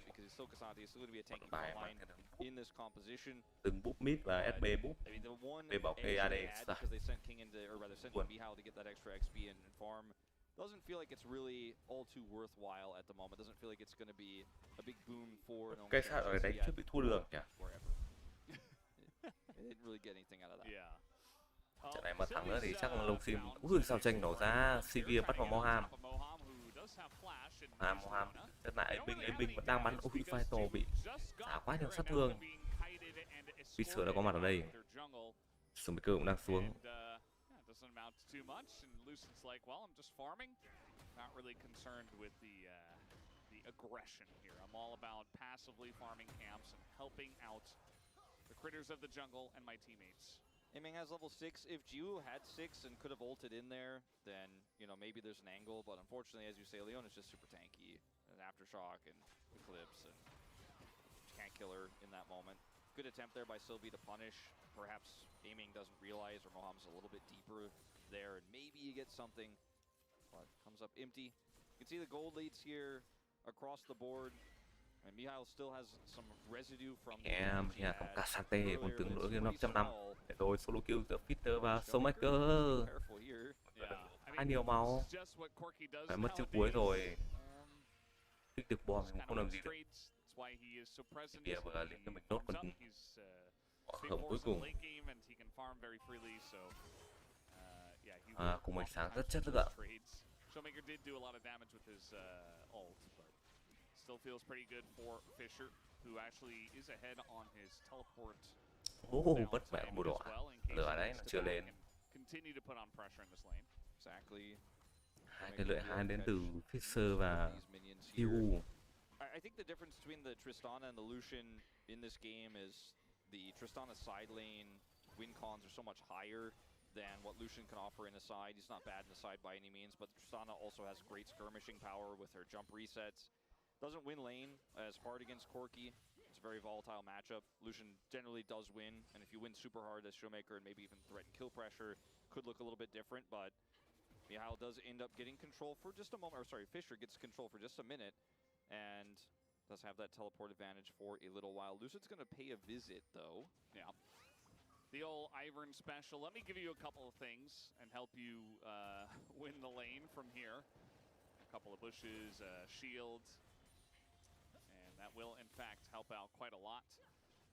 And this bottom lane still going pretty well for aiming, and Moham just able to push Jiwoo out, not really able to help him farm as well.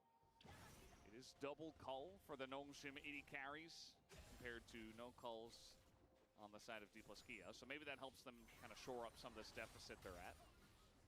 Yeah, this is a little bit scary. Trying to go in on Moham, but they see the bush and they're like, yeah, well, with Lucid here, we're not 100% sure. Sylvie does come down, but he's just gonna give a mean look over to Lucid and then just run the other way. Yeah. Unfortunately, I don't think... maybe the idea here is punish aiming's lack of mana in this situation, but just too tanky on the side of this Leona to really get anything done there. And, you know, he's stacking a tier, he's going to have a ton of mana off this back, and his abilities don't cost that much. He definitely would have been able to offer a ton of damage back there. His auto attacks don't need it either, so this is not really an angle, unfortunately. Sylvie has kind of been denied at every turn in this early game. Tries to set up the cross jungle, the vertical jungling is shut down, is unable to find that first gank. Second gank is just outpathed by Lucid. Just no angle. And they didn't opt into the Kalista lane, they didn't opt into the Ashe lane, so the lane swap doesn't go that well, and then they end up finding themselves significantly behind on farm. I feel like the game plan was solid, but D+ are just so good at dealing with these unusual situations that they just read them like a book, essentially, and Lucid on Ivern, again, not common, but he looks pretty well prepared. Rồi, giao tranh nổ ra, Bonabanga quăng trượt vào Moham. Ông muốn làm delay, bắn quá rồi từ vị trí của aiming. Gọi DC ra không phải hợp lý nhỉ, cản Bonabanga.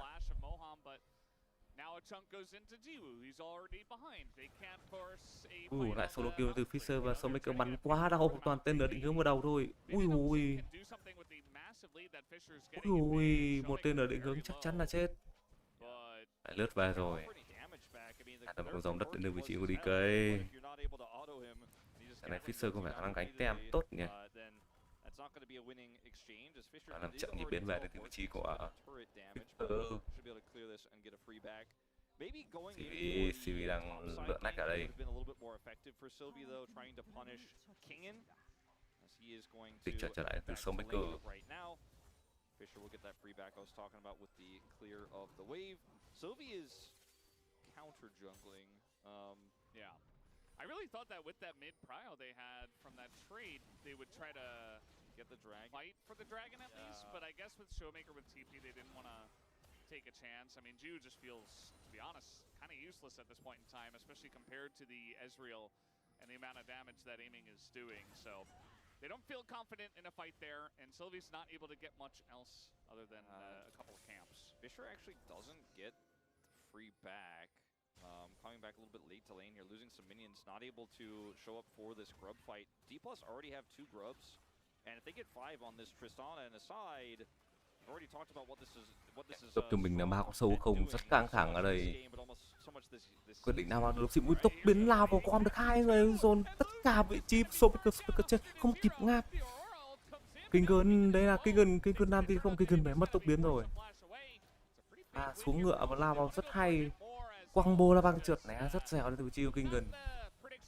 Cũng đang cố ăn được mình đốt mấy con sâu không. Thế là 2 con sâu không rồi. Không, 3 sâu không chia đều cho 2 đội. Lại lao vào combat tiếp, bắt vào vị trí của Moham nhưng mà có Lucid ở đây. Mình đang bắn khá là đứng thành khá trâu của anh Minh đang bắn kẻ tóc quân không chết được rồi. Lao vào vì xúc được vào anh Minh rồi lại lao vào hất Q3 chúng. Nhiều sát thương. Very unusual decision making from D+ in this series as another kill goes over. So Fisher's got a kill now, Jiwoo's got a kill. Showmaker's still going to be annoying, picked up that plate earlier and now has 3 grubs, not the 5 or 6 you would ideally want. He is in the side now, but I want to see some, more measured decision making here for D+ because we get to the late game and you end up going forward like that and making a poor choice. I mean, Lucid is playing Ivern, he gets punished. You're playing into a Kaisa, very strong punish comp here for Nongshim. Then you can end up losing the game again and going 0-2 here to Nongshim. Showmaker does end up taking that turret out in the side lane like we were alluding to. This is a really a vital angle Lại here. vào combat này lao vào mẹ con 2 người cứ không kịp ngáp. Tốc biến còn rộng nhảy tên gì cả. Kinh Gơn pha này thì né rất điệu nghệ, chắc chắn là biết sẽ có combo La Băng Hà. Pha tiếp theo Mohan quyết định bắt vào vị trí của Fisher, lao vào móc rắc rối chúng nhưng mà cũng không ngay rồi sát thương tại vì Meha rồi ra quá hay. Sejuani, but there's also a Cassante here, so you just can't layer that damage into Fisher. I feel like just not a great target selection there, not a great identification of. I mean, yes, you got a root, and sometimes you see root, you go in. That's how it works on Ivern, but maybe not in this case. Maybe we should have just been a little bit more willing to walk away. Yeah. You could see the frustration about what happened in that last fight. Absolutely. As we know now, not really the play. They thought they had an angle onto Corki, but as you mentioned, well, he's Corki, so he just Valkyrie's away and he's got bodyguards, and it ends up another kill for Nongshim. D+ Kia do pick up this Rift Herald. Probably gonna look to drop this either in mid and top. They do break down the first blood turret in the bottom lane, so maybe if you Cây chả nhẽ phải nhận thất bại không ở trong loạt trận yếu hay chăng? Loạt trận BO5 này đang rất căng thẳng. It's Hextech and Mountain. I feel like we're getting Chemtech Soul in this one. Just feels like it's destiny. I still think the game state is very good for D+. They have a lot of great win cons. Their comp is insanely robust. So hard to challenge on objectives. As long as they play a little bit more, slowly, a little bit more carefully. Does feel like they have the better comp in this one as Fisher is... all right. Vital's here, okay. Too. He's really trying to clear the wave, I guess, to not get dove. Well, he's still in a lot of trouble here, but now he doesn't have a combat nổ ra, giao tranh nổ ra liên tục. Kinh pha này chết tức tưởi rồi, bố là bằng hàng càng quát chuẩn. Meanwhile, though, DK pushing in mid, they're going to get to steer one and maybe a bit more. Yeah, putting the extra charge through here for Lucid. No one there for the punish. Tristana also pushing in the top side, so every action you make in League of Legends has an equal and opposite reaction, but in this case, two opposite reactions, which is several turrets breaking the laws of physics. Yeah, as we speak. Newton was wrong apparently, so I guess maybe Kingen ulting that wave to die was definitely the right choice because it bought just such an insane amount of time. As Showmaker is side lane Tristana. And I thought we were kind of done talking about it, but she's back in this game and she's doing it.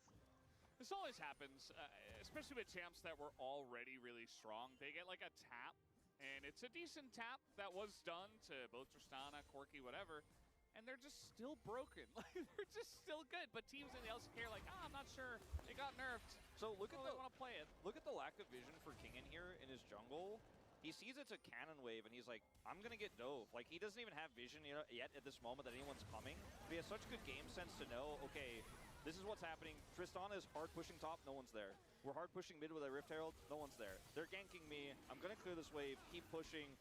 And even though he dies there, buys a significant amount of time, pulls all those resources down, and it's a huge win for D+. So we'll get the second dragon. Oh, it's Infernal. Wow, what a pleasant surprise. That's very anti-Ivern. You know, he's a tree. He doesn't very much like fire. Yeah. He doesn't do a lot of damage. It's very, very weird. Maybe because you mentioned it, Wolf. They're trying to gank here on a Showmaker. Who's just going to push Vital away and says, no thank you, I would not like to get dove. Yeah, they aren't going to get a huge cross map out of it this time with the heavy commitment by Nongshim. But still, nonetheless, pretty good. Moham's just kind of running through the dark jungle here. He is going to get a big heal in a moment, as now the counter engage does come in. Gio in a bit of trouble, has to flash away. Now trying to get on top of Moham. Meanwhile, we got a fight on the left here. Is Kingen getting very low. He is going to be pulled in and nearly taken down. A lot of low health bars here. Gnomesim trying to run away now, as Showmaker and aiming with the Ivern are still very scary. They will get pressured away. They certainly will. So very close call there on the retreat for Nongshim, but still a nice pick there, as Moham has been called out a few times this series, and now Showmaker all alone here in the top side trying to push this wave out. They are not done. Yeah, he does not have his ult back. He does have a flash and a hop, and that will be enough to get him out, especially with this tier 1. And an Ivern nearby, and aiming, making his way up to the top lane. As Fisher, he's like, no, I'm not dodging, I just gotta run. Here comes aiming, looking maybe for the angle. And there it is, the Arcane Shift forward. He's just gonna get stunned up, and Vital's just running away, but it's significant poke, as once again, DK will maintain map pressure. Yeah, Sylvie was bottom side, unable to clean anything up here, and this is just a Tristana unlocked to do more damage to turret. That is what she is doing in this game, pushing lanes and taking out turrets. Moham is denying any flanks here, as Mihaw's going to try to go in. Yeah, we got a Fisher. flank here from a Corky. I don't know about this. Và rồi tiếp diễn bắt vào vị trí của Fisher, nhưng Fisher thoát được rồi. Fisher vẫn sống, người làm nào đó chính là Showmaker. Đi cây tàn dã rồi, còn cái nào đây? Mình được tuyên truyền tội hồi máu, nhưng vẫn bị tí đến từ Moham để lại cho Kinh Cơn đến rồi. Kinh Cơn chưa làm được gì cả. Vẫn muốn tái giao tranh từ vị trí của bên DK, lao vào đến từ vị trí của Moham, nhưng mà chiều cuối nổ ra khá nhiều sát thương. Cũng được đi Vital rồi, nhưng vẫn còn bắn qua đâu từ vị trí của mình. Tiếp tục đó chính là Mùa Hè. Giao tranh rất căng thẳng, DK muốn đòi lại những gì đã đánh mất. Bắt vào vị trí của Sivir và Peter, nhưng bắt vào Sivir rồi, còn đây không lôi thì sẽ sắc rỗi vào phía. Nó vẫn thoát được, không thoát được rồi. Mình bắn quá đó. Well, this is suddenly a disaster, because it looked so good for Nongshim on the pick, but unfortunately this Leona is so tanky that it really sets up a tough follow-up. It's like, okay, we got the Tristana, can we get the Ezreal? He's super mobile. There's a great front line here. There's shielding, there's redemption. So you go all the way back to this play, Moham getting caught. Nothing Lucid can really do for him here. They commit the teleport from Showmaker. Chỉ là pha giao tranh đầu tiên Moham bị bắt lại. Dịch chuyển tao để giao tranh ngoài bắn hai sát thương, Jihu vẫn dí vào Moham. Ăn xuống Moham là cùng với mình. Jihu mất kết cục là dùng bán năng sát thủ. Để là pha giao thứ hai chính chỉ có 3 đánh 4. Và Fisher bọc sau, Showmaker đã dùng giận nhảy tên lửa, Fisher lao vào. Showmaker chết quá nhanh trong pha này. Nhưng mà những người còn lại của bên DK thì cũng không dễ dàng bắt nạt. Đây mình qua quay rất lâu. Mình được hồi máu quá nhiều. Moham quay lại chiêu khá đẹp mà. Thì gần cuối trong cuối khá là sát thương. Vàng này có lỗi ghê quá.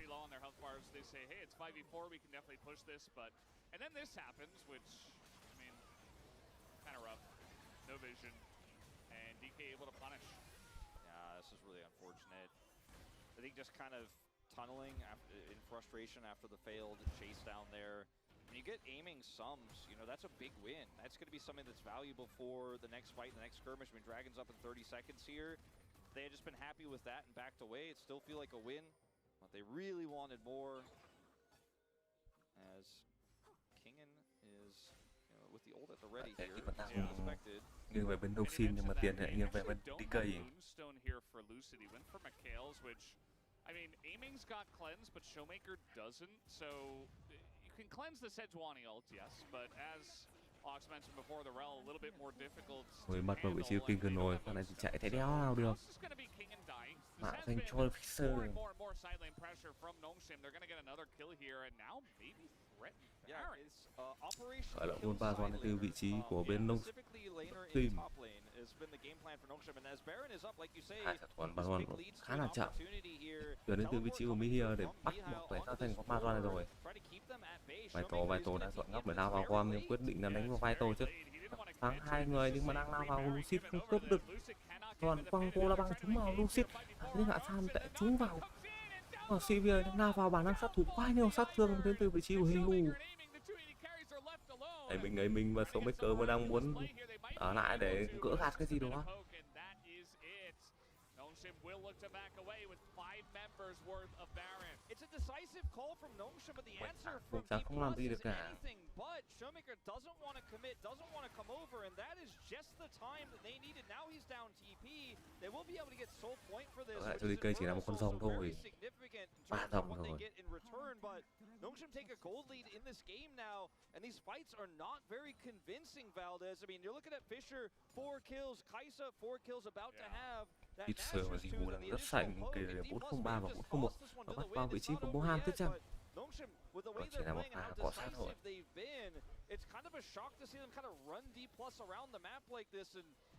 Quá khó là 3K rồi.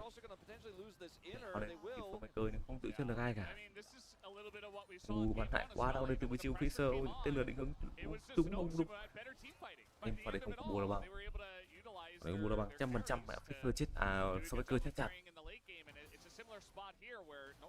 Mình đang là liềm đánh đem duy nhất của bên đội tuyển DK.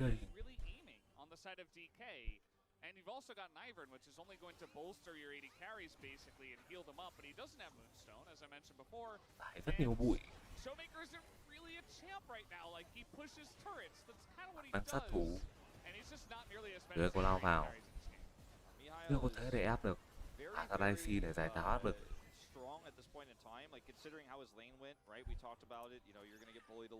Thì đánh con bài vơ này rất khó chịu. Quá nhiều bụi không nhìn thấy tầm nhìn đâu cả. Ta cũng phải vào thi đấu này bắt vào kinh gần. Đánh Hà Thông họ lên và mất trụ, mất 5 người quay vào.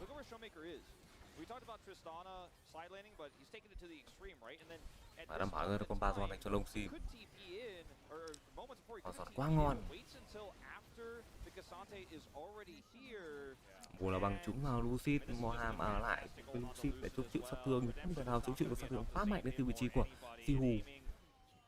Time, like if aiming is able to show up quickly to the Baron and do a ton of poke damage before the Baron fight starts off, and then you have that late TP from Showmaker and he cleans up against the jump resets, it's totally fine, but I think D+ just really did not expect Nongshim to be playing this decisively around these picks in the side, and they are, and now they're ahead. Yeah, it's just kind of, this whole week is like the lower teams that are dropping out of playoffs just rising up, and nobody expects it. They're like, this team doesn't know how to play late game. They don't know how to macros. Liên tục. Proving everybody wrong because Nongshim, they beat T1, they gained some extra confidence. They're learning how to win in some of those late game situations, and they're doing it again against D+ Kia. That's right, Eastside teams rise up. And it's not over. Bảo hết dàn trụ ngoài bên hai cánh nhé, chỉ còn trụ mid thôi.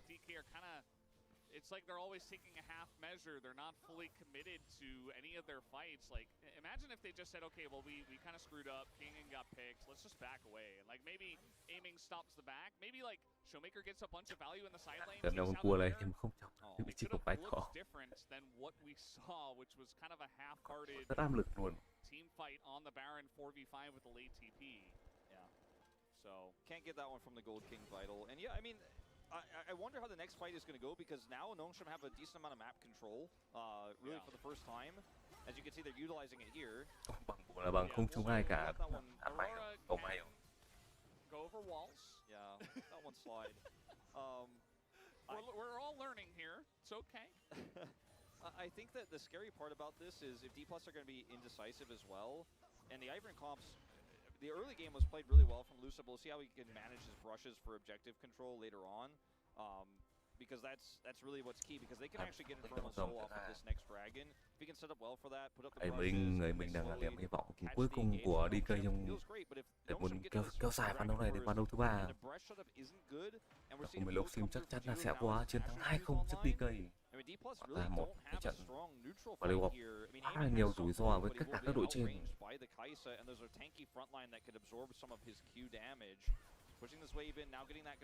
Vài tổ đã có một cái góc đứng rất khó chịu. Hai đội sẽ giao cho toa con rồng này thôi.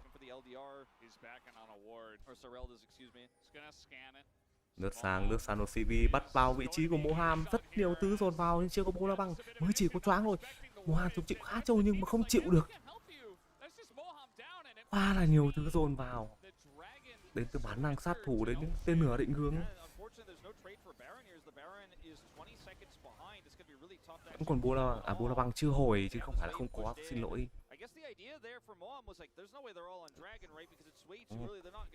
Nó đang rất tối om, 19 giây nữa con rồng ra, có thể can thiệp con rồng này được.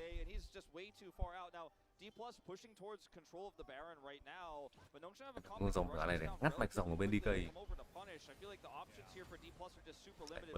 Mình đang gồng gánh rất nhiều. Rồi con tộc này chắc chắn là sẽ có combat. Showmaker chắc chắn sẽ chuyển sang. Không, quyết định của DK là sẽ là có con rồng này rồi.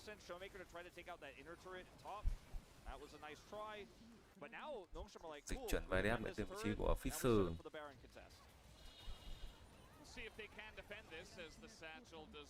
Quá nhanh từ vị trí của Showmaker. Quyết định ở đâu bị bắt rồi. 12 có pha lúc bụi rất khó chịu, kinh gần không làm được. Ui thì cô bố là băng hà chúng vào Showmaker. Quá nhiều thứ rất hay, quá bất ngờ. Vẫn muốn giao tranh vị trí của Đông Sim. Lướt lên vị trí Fisher chưa đã bắn được ai cả. Vẫn là giao tranh 4-5. Jiwoo đang chọn góc để bản năng sát thủ vào. Không, quyết định của Đông Sim đang khởi động cho mình con Baron. Đó là 4-5 mất đường trên rồi. Lúc rất khó chịu từ vị trí của Vital. Chưa ai mở Baron vẫn còn 9.000 máu. Jiwoo vẫn đang đợi góc vào. Baron có vẻ là hơi lâu. Nên rồi lao ra bắt vào vị trí Fisher Jiwoo nhưng không bắt được cả. Mất giận nhảy tên nữa rồi. Chắc chắn là Baron này cho nó gì. Lao vào vị trí của Vital, giữ chân được một người đó chính là Moham. Xuống gợi quá nhiều sát thương vị trí của mình. Đang phải bỏ chạy, đang có chiêu cuối từ Kinh không? Chưa có chiêu cuối từ Kinh. Ôi hay là đánh tiếp đây, vẫn là đang chần chừ. Có hạt thông nổ chắc chắn là chạy được. Mua lại Baron nằm trong tay của Lucy. Khá là nhiều đời thế rồi. DK đang đứng trước cửa thua 2-0. Kiểu quá bất ngờ. Anh em là theo kéo Long Sim chắc bú đậm.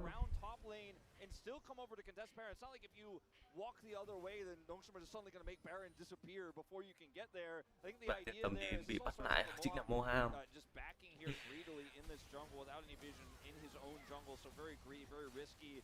Is punished. Quá nhiều thứ CC rồi mọi người. Moham lại đến. Kinh không biết Mihe đang đứng đây. May mà Showmaker đã chậm đẩy tên nửa đi rồi.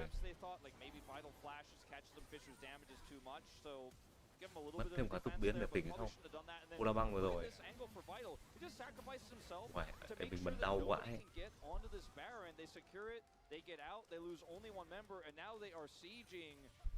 D+, it was, at first it was like, okay, well, lost a bit of the advantage got smaller, small advantage Nongshim, but the D+ are still the better team, right? Now I'm like, is Nongshim the better team? Now Nongshim has a 3,500 gold lead, and maybe we should just, I don't know, Nongshim should get a honorary playoff spot or something if they could just beat all of our West Side teams for the rest of their matches. Just have like a wild card match between 6th and 7th, but 7th is Nongshim now. I don't know, like, they're playing really well, and I feel like a lot of them, our upper teams are either preparing for playoffs or really still trying to figure out what's going on or having rất hay nào vào hẳn bố la băng hoặc xích gọi đây thì cũng bản năng sát thủ vào quá nhiều sát thương. Ôi rất nhiều sát thương đến từ Jiwoo. Mà ám sát quá kinh khủng. Đồ full cấp rồi. Qua đâu đến từ vị trí của Jiwoo và bản năng sát thủ dồn theo bố la băng này. Không thể nào chạy được. Bả sụ rất nhanh.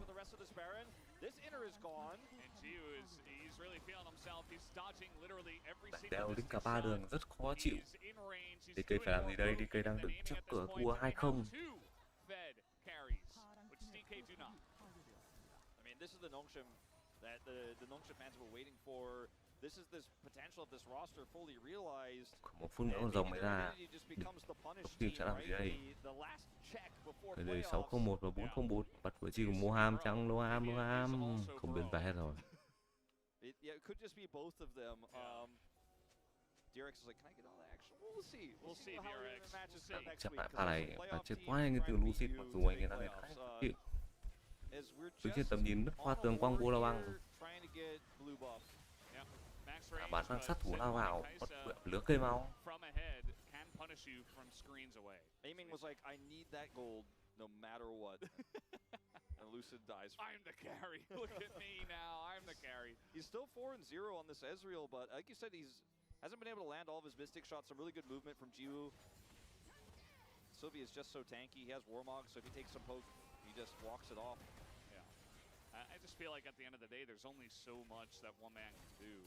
Yeah, and when you don't have the ability to walk towards objectives, you don't have the Ivern setup, you don't really have a jungler basically in this case, it's hard for you to actually step forward and do what you need to do as Ezreal. You can see the item value here even with Jiwoo's. Where's the Moonstone, by the way? It's like still not done. Yeah, I hope that Michaelis is getting value. He wasn't able to utilize it to get himself out of the Sejuani ult the last time. I think the Michaelis is not warranted, I'll be honest with you, Valdez. It's good for Kingen, I think. Rồi, coi cho đi cây rồi.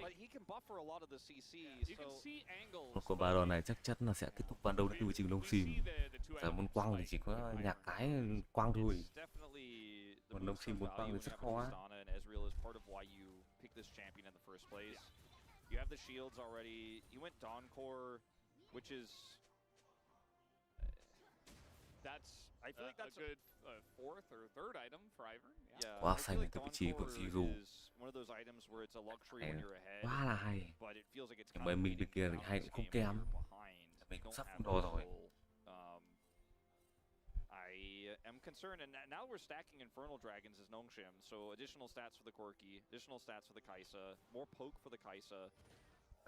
Kiểm soát cho mình. You know, when you look at yes, ability haste Tầm nhìn là on Ezreal, attack speed, kind of, for the Hex tech, but now Nongshim have more effective dragons. Trận này CP đánh Totally cũng khá hay, nhưng pha bốn mặt rất chính xác. Nongshim sided in this one. I mean, even the dragon is Nongshim colored. Yeah, D plus Kia missed out on also making their color red. Bit of a whoopsie in this one, I guess. We do have a decent amount of red teams, what with T1 KT, Greeks, and Nongshim. Don't think I'm forgetting anyone there. B&K's alternate jersey. Yeah, true. Qua đầu, nào xanh đổ ra rồi, Mohan băng và Mohan đang rất thấp máu, Mohan tốc biến đi chạy được. Ui, nhưng CV DK sở lại sát thương cũng khá đau đến vị trí của Bây giờ tốc biến lướt lên đến vị trí của Aiming. Rất căng thẳng, cùng anh Sam bắn ra chưa có nhiều lắm. Đang hối đại rồi. Bắt đầu chiêu kinh cơn chăng. Vài tổ đang lại chọn góc từ bên phía bên hông vào. Baron tụt máu không phanh, còn 5.000 máu, 4.000 máu, 3.000 máu chưa ai vào được. Lucid không vào được, quyết định đã đánh vào vai tổ lao lên không giữ chân được ai cả, ăn quá nhiều bom chết rồi, lao vào đi từ bên kia kinh cần lướt ra lướt vào như một cái máy.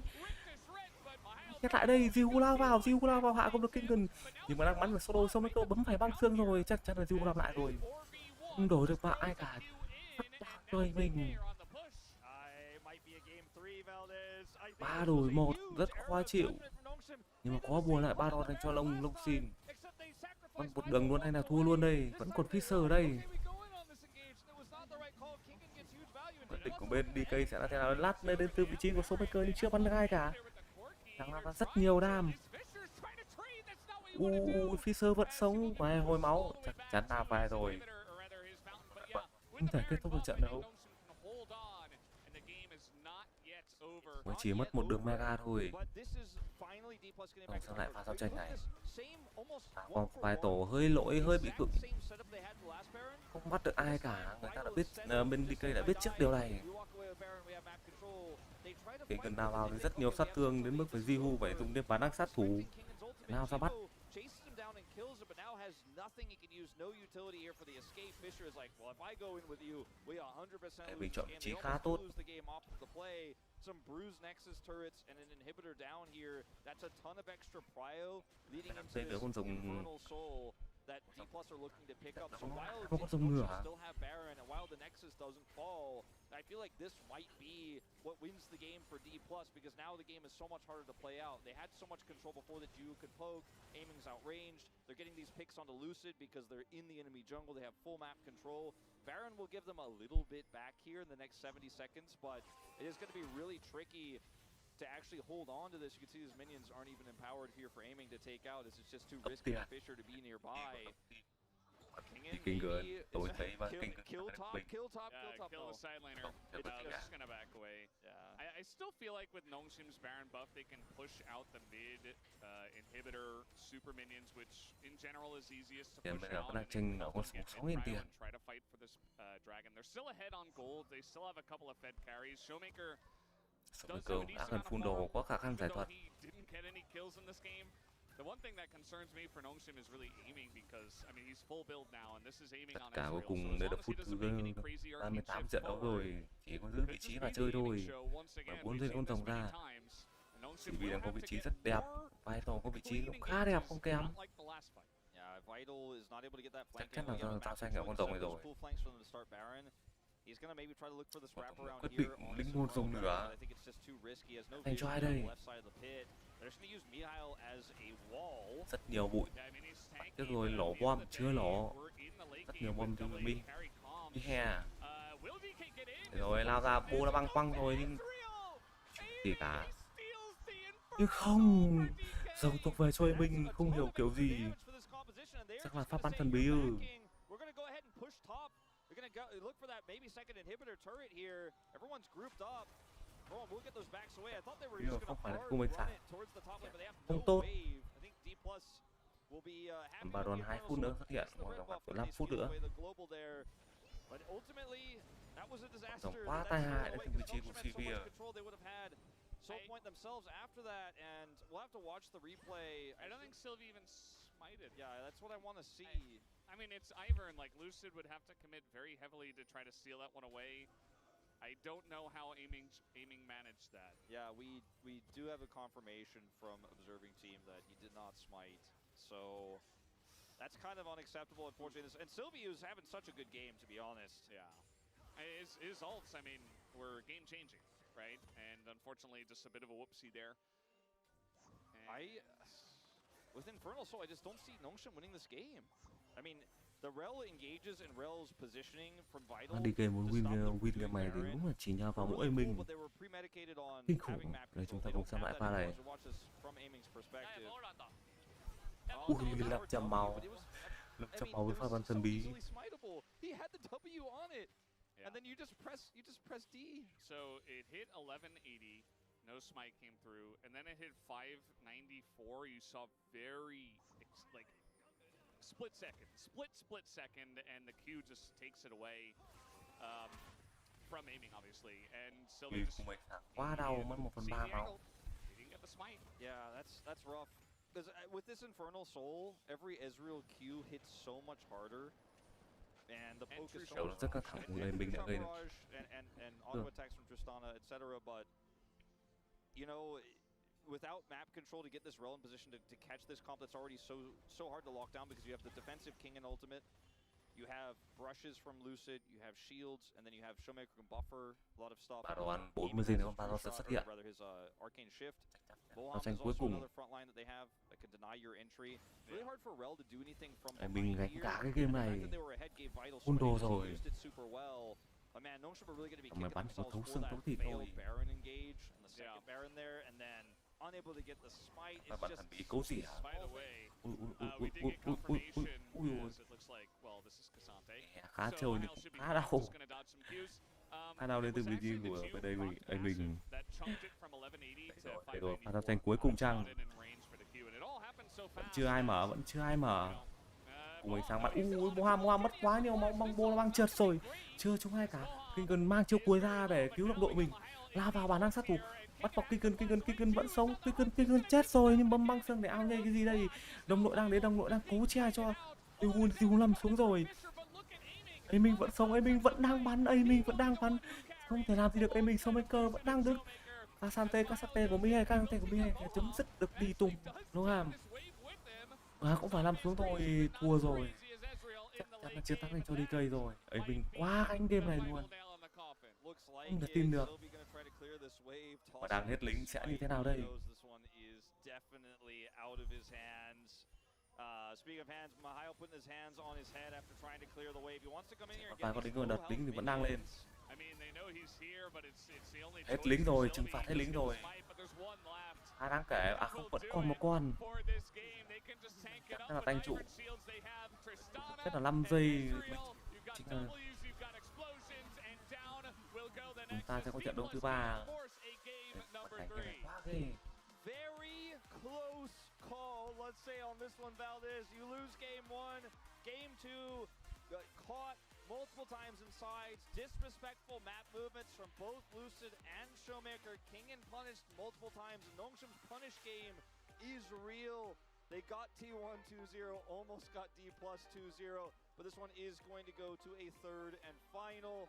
Really nice attempt there, that final engage actually in the last team fight to maybe get that miracle win. Kingen's ultimate was low value, but they were just too far behind at that point with the Infernal Soul. Ezreal can do so much. Aiming having a fantastic game. With his back against the wall for a lot of it because they didn't have control, he didn't have a lot of agency, but look at that damage. This is, by the way, with the Ezreal nerf to AD. I think he's probably going to pick up POG for this one. It was a rocky game, it was a shaky game, you can see that in the gold graph. But D+ right the ship in the end. Yeah, they have a extremely close game against Nongshim Red Force, so credit to Nongshim for really pushing DK to the edge here. But we will have a game number 3, guys. We're going to take a break and have the space. Let the show begin for game 3 after this break, and we'll see you then.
이거 웨이브 가야 돼, 웨이브.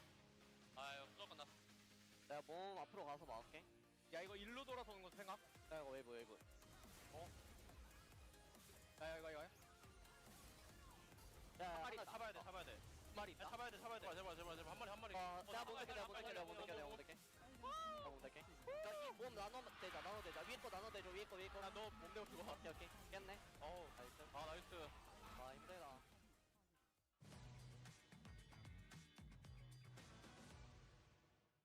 캐넨 바이텐대로 할 만한 게 있나? 탑정글이? 가다 치는 게 낫지. 잘 싸우는 거? 시바나? 시바나 지린다. 시바나 사이언 이런 거 해도 되긴 해. 그러니까 싸움 지리겠는데? 화이팅. 화이팅! 해시고. 맞다 왔어? 맞아줘봐. 살. 나 걸어가는 중. 나를 갈 수 있어? 나이스. 얘 노프리만 해. 얘가 볼게. 빼게. 그냥 싸움만 나면 유리하긴 하다. 방금처럼 싸우면. 나만 잘 봐주면 돼. 내가 다 잡을 수 있어. 그럴 것 같아. 나랑 볼게. 이거 마테만. 나를 볼게. 길게 하면 얘네가 먼저 간다. 짧게 해야 돼. 짧게. 일단 볼게. 위로 빼봐. 잡혀있어. 터치해봐줘. 각도와. 터져 봐봐. 너무 빨리 집 마. 세주 도고. 나 괜찮아. 봐줘. 별로 안 안 좋아. 빼. 아 레아타 공 너무 잘 났네. 까비. 빨리진 말. 나쁘지 않다 그래도. 가까이. 그냥 영 보자 이거. 나 줬다. 얘네 빨리긴 했는데. 천천히 밟을게. 천천히. 천천히 가줄게. 애쉬. 더블에는 박아놨어. 애쉬. 애쉬 묶여있어. 애쉬 묶여있어. 할만해. 가봐. 여기 애쉬 노플. 내가 잡았어. 해볼게. 잡았어. 나이스. 나도 되겠지. 앞라인 내가 다 밀어줄게. 진이 혼자 다 하긴 한다. 천천히. 알아요. 나 미칼 있어. 오케이. 내가 천천히 이거 잡아먹을게. 왼쪽만 감으면 돼. 왼쪽만. 천천히 올게. 일단 애쉬한테 공 받았어. 빨리지 마. 아리 좋아. 그냥 하면 돼. 해봐. 야 잡았어. 미칼 줄게. 뺐다. 아이고. 까비. 나이스. 뭐가 할수 있냐? 계량나요? 나이스.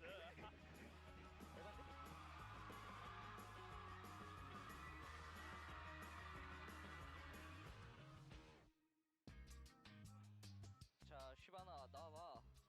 시바나로 할게. 야. 미워도 다시 한 판. 시바나 아이번은 뭐임? 아이본이 좋을 것 같은데? 잘 크지만 않으면 돼. 1대1은 일단 시바나가 개발을 듯? No, 아이본이 이길 듯? 아 그래? 아 모르겠어. 불만해. 앞에 거 봤다. 시바나 묶었고. 야 시바나. 야 나 커버해줘. 나. 이거 나.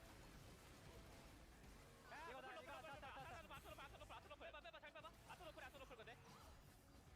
나이스. 야 어떻게 이렇게 대등했냐? 진이 W 잘 맞췄어. 아 이거 너무 아쉽네. 한타 살짝 좀 더 잘하면 질감 없겠다 이거. 넘어가서 싸울 생각하자. 깜빡해. 얘 노플이야. 야야 미포 공 끊어줄게. 뒤에 봐줄 수 있는 사람? 가져.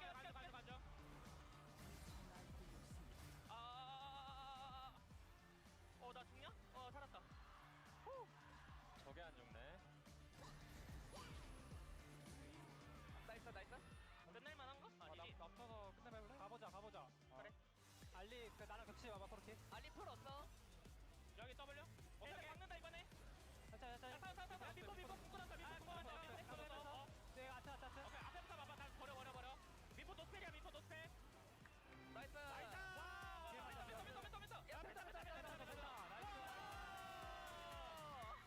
실패해버렸네.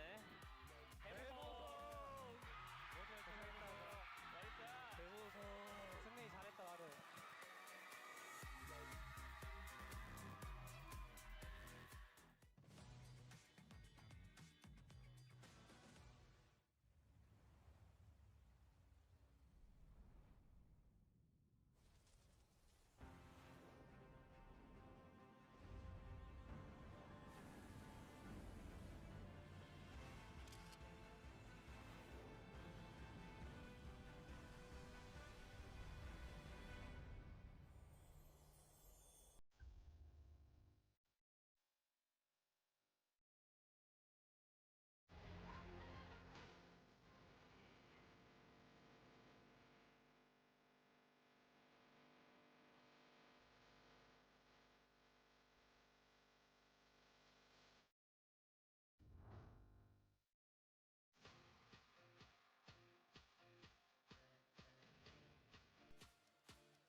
Hello, everyone, and welcome back to the space as D Plus get pushed, but not stopped, as it's 1-1 now as they pull back game number 2. Degon alongside Oxen Chronicler. And it was another close game. I don't know what's gotten into Nongshim here, or is it D Plus underperforming? How do you guys see this one? The cool thing about this is that it leaves us with absolutely zero idea what's going to happen in playoffs. Because DK won this game, Yeah. right? But in best of fives, what's going to happen is teams are going to ban Ezreal and Kai'Sa, and then DK is just gonna lose. Because for all of the flack that we give aiming for his champion pool, he was the reason why they barely made it over the finish here. And once teams start targeting that consistently, like if they look like this team is not going very far. Yeah, I mean, I want to talk about this in context of the draft, but I feel like we saw so many really strong performances for this team from Showmaker and Lucid with strong mid-jungle duos, and I feel like we've seen Showmaker perform best on mages when everyone else was playing AD mids. the Tristana really didn't sell it that well. The Ivan has a lot of value late in the game, but it just felt like it was definitely a weaker point for them earlier on. And I think that, interestingly enough, I think Lucid, outside of the, I did agree, we talked about it as well, about the McKills buy versus should have been Moonstone, but I think Lucid mechanically actually looked good. I just think that DK as a team should not have this man on Champions without agency, and it's the same for Showmaker. And I know they won, but King in on Aurora just didn't, was a bit of a struggle, no. if I'm going to be honest. But, you know, they still managed to come in and clutch it through in the end. I think aiming, obviously, a big part of that. We talked about that. But I think Nongshim felt like, you know, one of the issues with the Tristana, the reason she got nerfed out of the meta a bit was because of her laning, really, the mana cost early. Her late game's still really solid. The Ezreal with the Ivan backing it as well. It felt like the range was a big issue for Nongshim to deal with later on. Yeah, well, you got to see here multiple times where Nongshim looked like they were in control until things got flipped around on them, like in highlight number 1, where it looks like D+, they overextend, and so Nongshim engage on them. Look at this engage here by Fisher on Corki. But after this initial engage, they go a bit too far, and they get punished. For me, particularly when you have these type of compositions that are so reliant on kiteback, I think DK, they just look uncomfortable. Like, I think that they just don't look their best. And it's these moments where we do really see Nongshim, I think, play a very forward game, play a very aggressive game, where they look a little bit more solid, but this time around, I think the re-engage does end up being good enough. But this type of messiness, this type of ebb and flow, I want to remind everyone, DK most likely are third. Right, like that's most likely what's going to end up happening. They're going to be third place, and then on the flip side, Nongshim is a team that has been locked out of playoffs for a good amount of time. And the fact that this series is this close and this messy, just leading up to playoffs, is I don't want to, you know, say that this means that DK isn't going to perform, because I feel like KT and T1 are not much better off. They're pretty likely to make it there as well, right? But it's just really chaotic in these last couple of weeks. Yeah, it feels kind of like maybe the BNK Fear X series, you know, they played the dive comp versus dive comp against them. It didn't work. They kind of adapted to play more anti-dive against them. But I feel like maybe they're still like thinking, okay, what is our best play style? I don't think this is it, even though they won the game. Yeah. They should be winning a lot more decisively against Nongshim. I think game 1, Nongshim had a strong draft. Game 2, yes, they won, but it took so much effort, and it really came down to the scaling factor and some strong performances from aiming. Yeah, well, here in highlight number 2, after getting the Drake soul stolen away from them, the Dragon soul stolen away from them, Nongshim have to try and force something here, and they're just not able to execute. And I think the big thing is Vital, they know he's there, so he goes for this engage and gets immediately blown up. We actually see the ult get a decent amount of value here from the Aurora, who then flips away and survives. So now the front line is just kind of being decimated. Jiwoo goes in for the hero play, but you have 2 AD carries with Ivan backing them up as a response, so immediately gets taken out, and the game doesn't end up finishing here, but a lot of damage was done on the back of that play. Yeah, after that, the ability for Nongshim to find their way back is basically gone. Yeah. But it does feel, realistically, this probably should have been their game. If that still doesn't happen, and they just get the Nash, and they don't throw the fight afterwards, they could have won. Yeah, and again, this feels like a Nongshim that are in it, and we saw so many matches this split where they'd lose one fight, that's about it. So again, job not done yet for either one of these teams. Let's see who the POG is here for D+ in game number 2, and it goes to aiming on the Ezreal. The damage, his best champion, the steal away, and like you said, Chronicler, one of the reasons why they stole it back. Also, a return of form. I actually think aiming's Ezreal, like last week, looked really rough, even though it's historically one of his best champions, but he was needed to pop off in this game because Showmaker wasn't performing, Kingen wasn't performing, Moham is kind of struggling more and more. So him really stepping up and having the added level of agency with the Ivan ends up being a really big deal. And this steal says it all. I mean, it's definitely a mistake from Nongshim to let this happen, but also aiming went for the angle, and this is no surprise. You know, he was the reason that they were able to come back into the game, and this really came down to him putting the team on his shoulders and carrying them. Well, Nongshim Red Force have decided to go to red side, and so again, we haven't seen a lot of teams do that, more so recently, but a lot of the time it's been you pick blue side, stay on blue side. Yeah, warranted after that Aurora performance, I'd say, from Kingen. As I think Kingen has really improved as a player, but it's just not really his style. All right, well, it's 1-1. Who will win this one? And again, D+ do not have this third place wrapped on up. This match very important to them. Let's send it on over to the casters for game number 3. Thank you, Spacers, for that breakdown. We're getting ready for game number 3. DK looked very comfortable, I would say, in the drafts on the blue side. So kind of surprising for me that Nongshim have decided to stay on red. But maybe they've got something sneaky up their sleeve.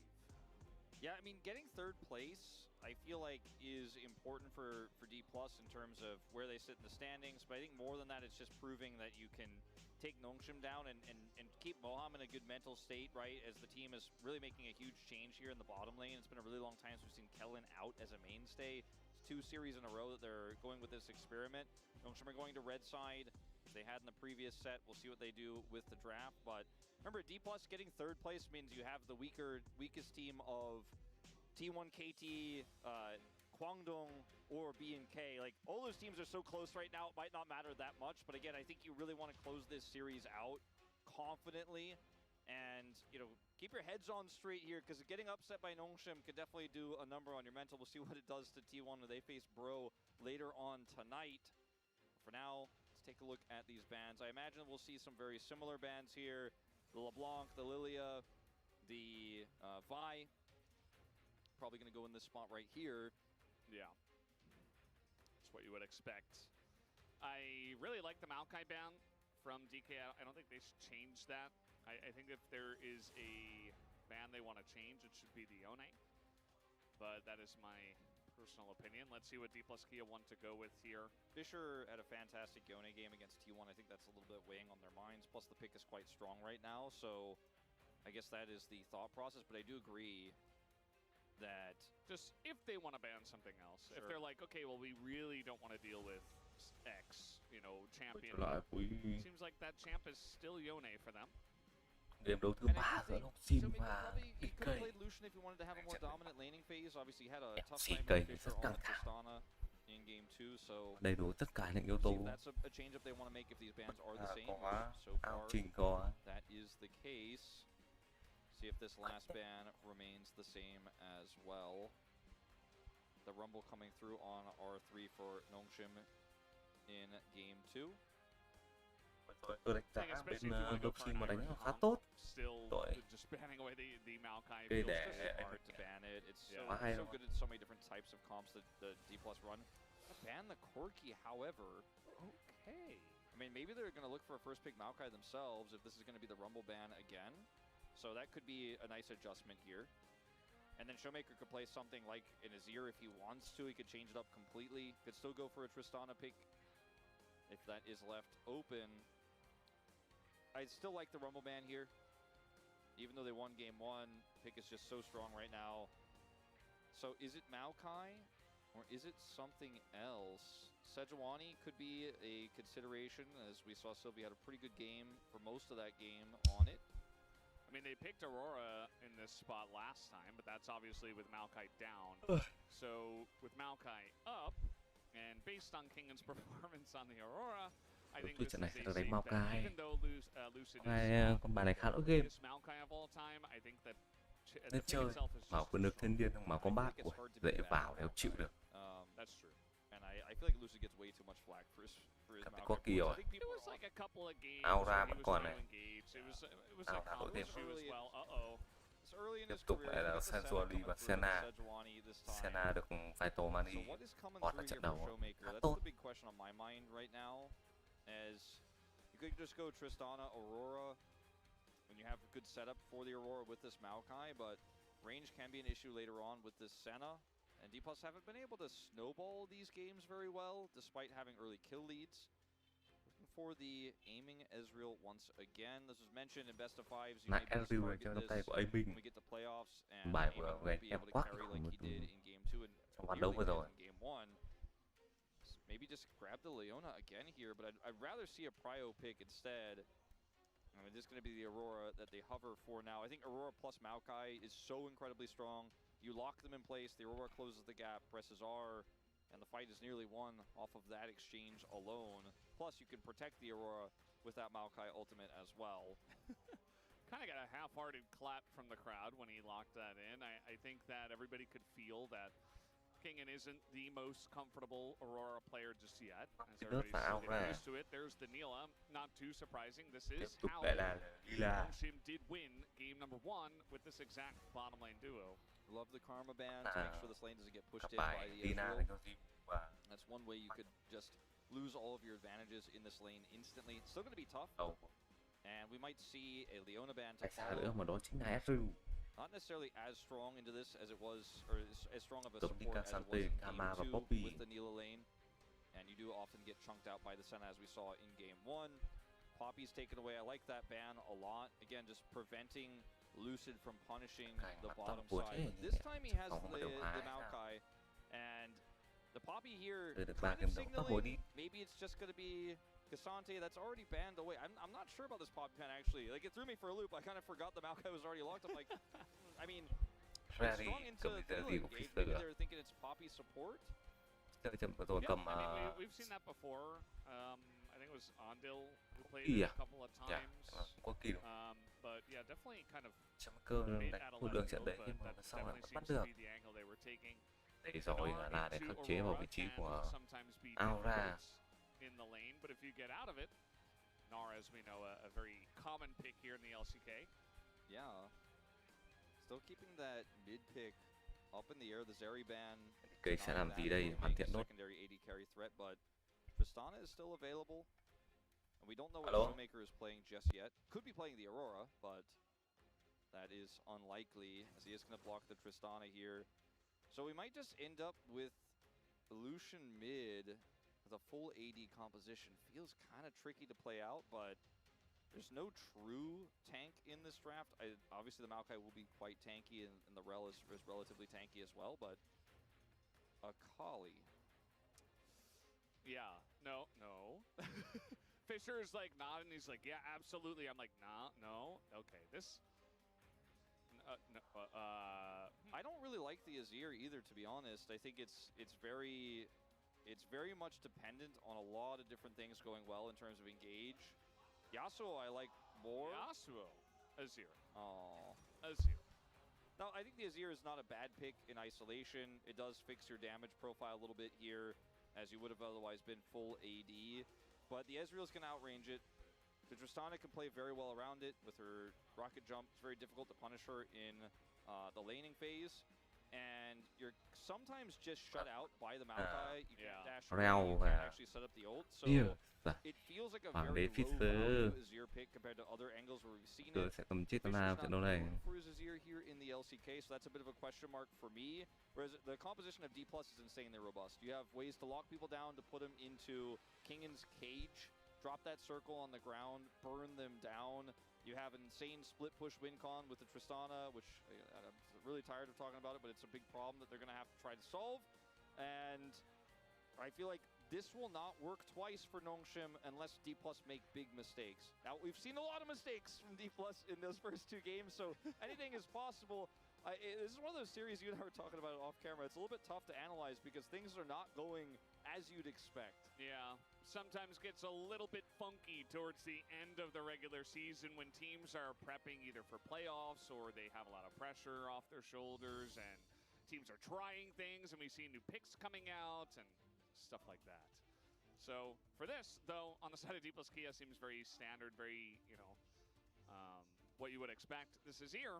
We'll see if it works out for them. But that bottom lane, once again, we're happy about that for the side of Nongshim. Let's see how it goes as we hop on the Rift for Game 3.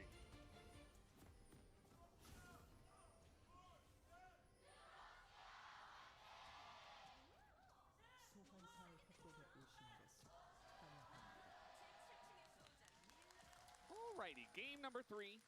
A game number 3 that I feel like we are gifted. Did not quite expect to have a game 3 in this one. I thought DK would just come in and, Nongshim's win over T1, a bit of a fluke, you could say, and DK looking strong in their last series against BNK. But that is not what happened, Wolf. No. That's not what happened in the T1 series earlier this week, where I thought it was just going to be T1 bouncing back from a tough loss to Gen G, get their confidence back, head into the rest of their week schedule. Because now Vậy là for trận T1, đấu cuối we'll cùng talk about của this loạt later, trận but they have a pretty BO3 tough schedule. giữa If they lose DK và to Đồng Pro, đã được bắt they đầu. might not make playoffs. I don't expect they're going to Đồng lose to Pro, sẽ ở but bên you mình, never know. bên phía đỏ Matches và like DK this sẽ ở have bên a phía lot độ less xanh. implication, again, because like I said, for D+, Trận đấu if quyết you get định. third place, you get the weakest seed. Đồng sẽ tạo lên kỳ tích lần nữa hay là DK sẽ có chiến thắng nhọc nhằn 2-1 đây. No one has any idea, so it doesn't necessarily matter at this moment in time. So it's just really about solidifying Moham, getting him some additional experience here on stage. And I think actually losing games like this is quite important for a player like Moham. He's done his fair share of losing, unfortunately, on Kwangdong, but Mình với con bài các viewer gánh team trận trước xong, trận này có thể gánh team được tiếp không?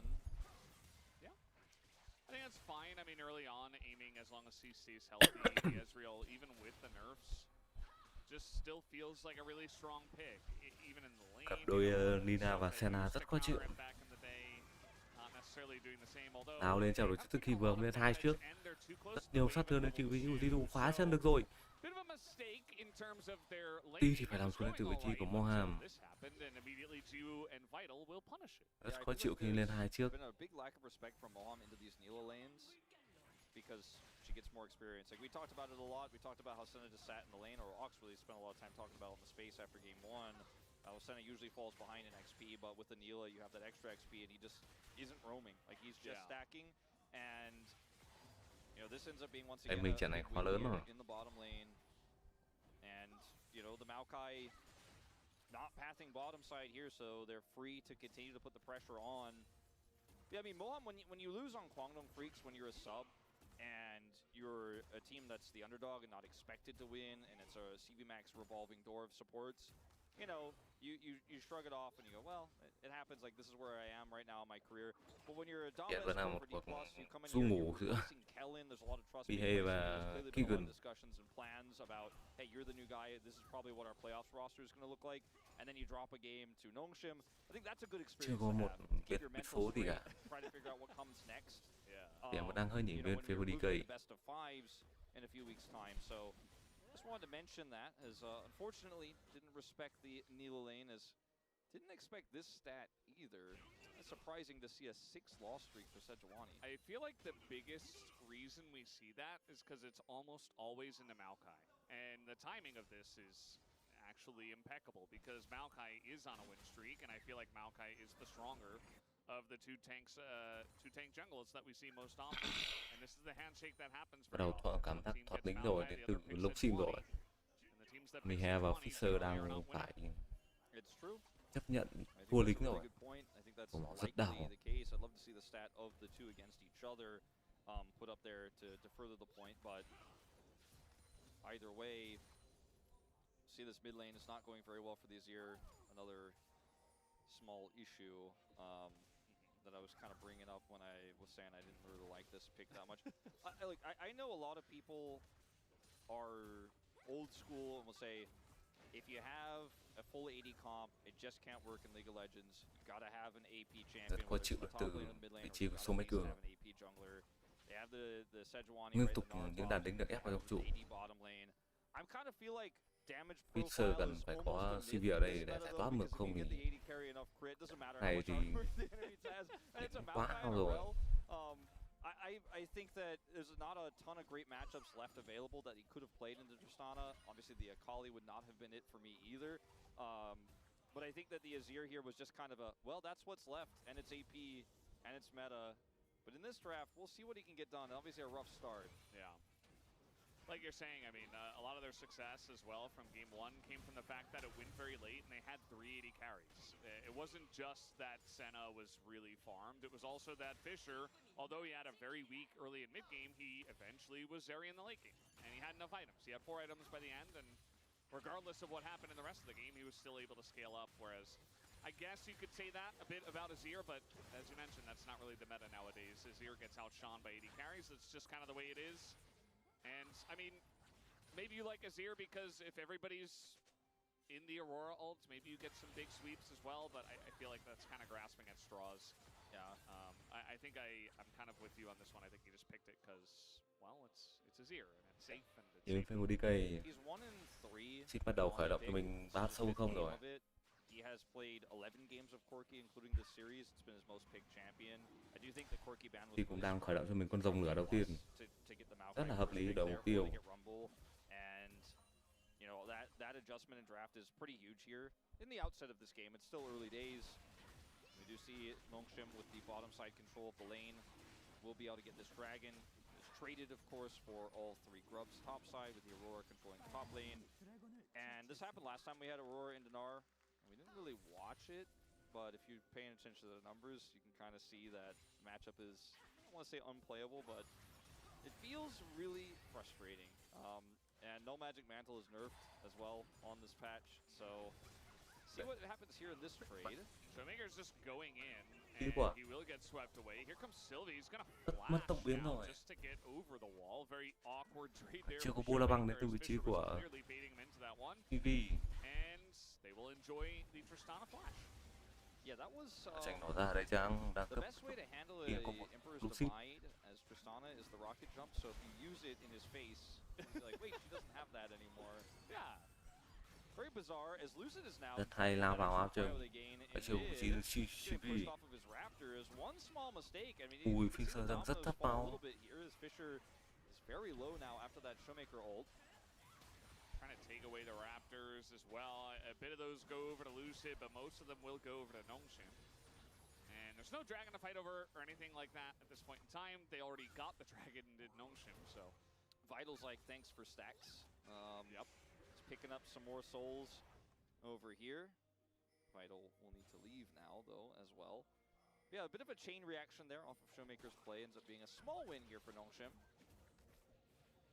Well, he's going to bully Mihail away from the plant. He says, that is my plant. This is such a bizarre situation. I will take it home now. Vital is roaming a little bit here in this early game. We'll come over and try to make that play, grab some souls. Aiming is not actually pushing this wave, so... Yeah, he's got it pushing into him. This is a great position for the Ezreal. He's frozen it. It's pretty frustrating to deal with here. You can see Moham is in the river, coming over looking for a potential punish. He only denied the 1 wave. Doesn't look like he wants to continue denying too much. I mean, he's still got 3. So it's kind of like a soft freeze, right? Yeah. But he had enough minions to freeze it for longer if he really wanted to. I do feel like this is something we see very few bottom laners actually do when we have the roaming Senna, is to just try to deny that farming champion. That, you know, when the fasting Senna is there, like it's Nautilus or an Ornn, try to deny farm from them. In this case, kind of stopping Ju a little bit from getting some of that farm during that roam, during that play topside. So a good call from Aiming. He doesn't lose anything from this. Very frustrating to deal with for the Nongshim bottom duo, but they are linked up now, and we'll be able to get that push back. Yeah. I guess the only potential thing you lose is like pressure on the plates, but it seems like he didn't think they were going to get plates anyway. And yeah, that's totally fine. You're denying more gold than you're actually gaining from exactly. I think that's really the reason why he doesn't hard push for it, and considering it's Aiming, the Gold King. I mean, he's using a lot of restraint. Can we question him, though, you know? No, he's got the restraint required. Yeah. He's not just about his number. He's more about the gap between the numbers. He likes when the production puts him at the top and the AD carry at the bottom of the other team. And Showmaker in a lot of pressure here, and that's just going to be first blood. Sylvie able to dive under the turret and take him down. Now Lucid is here. We got a roam coming in from King and Fisher pretty low. Not sure if he's going to be able to help without Divide as well.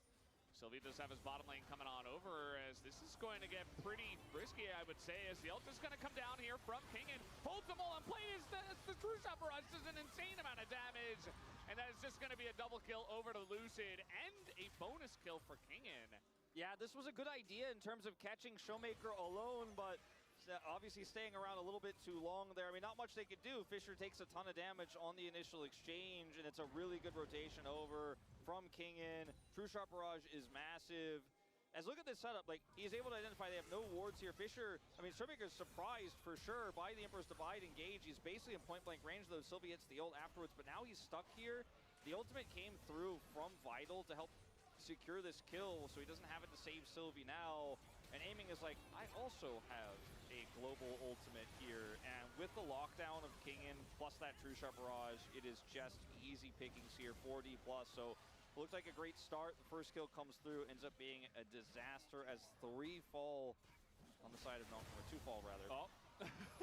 Nice. Trade for 1 grub goes the way of Lucid. And they're looking for more. They have the Tristana, they have the Ezreal. Fantastic. Pushing 80 carries, especially the Tristana. So they get the 4. They're not going to overcommit for more, although they do have Lucid there still. And trying to get to work on those, but again, not overcommitting. Certainly not. So, you know, Veigar, a lot of casters will call his event horizon the baby cage. Yes, right? Much to my chagrin. Yeah, I'm not a big fan of it either, but it happens, right? What about Aurora's ult? Adult What kind of cages? See, adult cages, I don't really like that either. As now they're just trying to gank gaming, but Mohan was here, so now turning into a bit of a 2-on-2. How about the champion cage? Yeah, that sounds better. Yeah. Sounds better. No one knows what her ult's called. I feel like literally not even one person's ever named it. You know, Atlas is very good at naming all the abilities. I personally am not. And I saw it like 3 times. Since it's been played so much, I was on the space, I was looking at the abilities, I'm like, okay, this is the name. And I've forgotten it. So. Oh, they told us on the prompter. Ah, yes. Cheating. Between Worlds. Yeah. You didn't want to, but I just blurted it out. So how about Champion Cage? I like that more. Yeah. Seems easier to remember. Or just the cage. Mihail is going to take a third of Showmaker's health bar, but unfortunately, is in a little bit of danger. Won't be able to do anything more off of that Gnar, but he clears the wave. Look at the turret health is just like slowly being chipped away at. We got a TP coming in here. Kill top side laner. Go. Yeah. Well, I mean, in the 1v1, feels pretty good for Fisher, as now, again, Flash available for Showmaker. Sentinel's coming in. There's the Flash, and he still gets taken out. And Fisher didn't even need Sylvie. Nope. That was actually so clean, and the angle for Jiwoo's ult, predicting exactly where the jump would land, was so beautiful to watch. Vital, now he's rather. in trouble, though. Or Vital, yes. Yeah, the Senna player. Understandable confusion there. They can't be supports playing Senna. That was never a thing while I was a caster. Yeah. Times change. Well, now the cage is going to miss, and Fisher gets out, but this push from DK is very good. But how about the turn coming out from Nongshim? Jiwoo keeps them around. The TP comes in from Mihail as everybody is so low. Jiwoo will dodge the True Shot barrage. Kingen makes his way over as well, but it's just a kill lockdown for Vital on the Senna. Yeah, this is starting to get a little bit shaky here for D+. They had a pretty comfortable lead in this game, especially if you consider the CS difference in top. And they've now given 2 dragons. It is Chemtech Soul, which is kind of helpful for Senna, but otherwise, you know, and kind of Neela as well with the tenacity. But you're going to lose this dragon, or rather lose this turret, his first turret going over to D+. But some of these fights are starting to get a little bit shaky as Showmaker here just does not expect this Azir to show up. The ult comes out first, and then he, after the rocket jump, is able to easily get the divide, and that's that Vital ult I was talking about. Although I did incorrectly say Jiwoo. That was really well placed, and he ends up flashing to get the kill. Over here, we're really just trying to force plates, and there's a TP and a Neela. So just really good reaction here from the side of Nongshim to actually be able to punish this. Lucid goes back in as well to try to buy some space here. Will ultimately still go down. And they get the turret afterwards anyways, and the TP. So it's still relatively decent here for D+, but I think they wanted that to be a little bit cleaner. The TP for a TP, turret still goes down. Yeah, at the end of the day, keeps Nongshim in a really good spot. They got those first 2 Drakes as well for just a bit of bonus, and maybe even just a very bonus Chemtech Soul. As you mentioned before, it's not the greatest, but it's not bad to get, obviously. And we'll see if we can see any big Mega Cone engages as well. I feel like you'll definitely see it out of a Gnar, out of a Sejuani, trapped in the cage here is Jiwoo, who's taking a ton of damage and has to cleanse, but it's Ezreal, and aiming just shuts that down. Jiwoo with no sums outside of the cleanse. It's not enough to get him away. Yep, and that's a good pick. And weirdly enough, Aurora, because her ultimate range is just so big and you can't get out of it, she just is kind of a pick champ. Like, she does a ton of AoE damage and zoning in team fights and can win you a fight just by placement of her ultimate. We've seen so many times, though, if you're a little bit too far forward, She just presses R and then could easily follow up because there's no escape. As Kingen will play very respectfully here. Sylvie is in the area, and until Moham comes down, he was a little bit of threat. Yeah, he doesn't want to play the game of kill side lane top laner over and over again, as we had in the first couple of games. Moham's here, so they just back away. Clear the wave pretty quickly, and he didn't have ult, so slightly concerning after that pick in mid. So we are setting up for that third dragon. We'll watch this one more time. There is a trinket here. Jiwoo tries to run away, steps back for just a second, but I think either way he still gets hit by this. Just a great play from King and Wing into range, closing the gap, aiming, cleaning up house here. There's no minions on the turret, but it doesn't matter. The damage has been done. Aiming, simple cleanse, but it's still a tier 1 that's taken by Nongshim.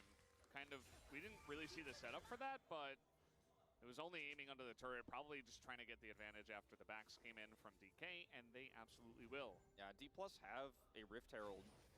It's a low-value dragon, but they certainly could just drop it here to get prio to set up for a team fight.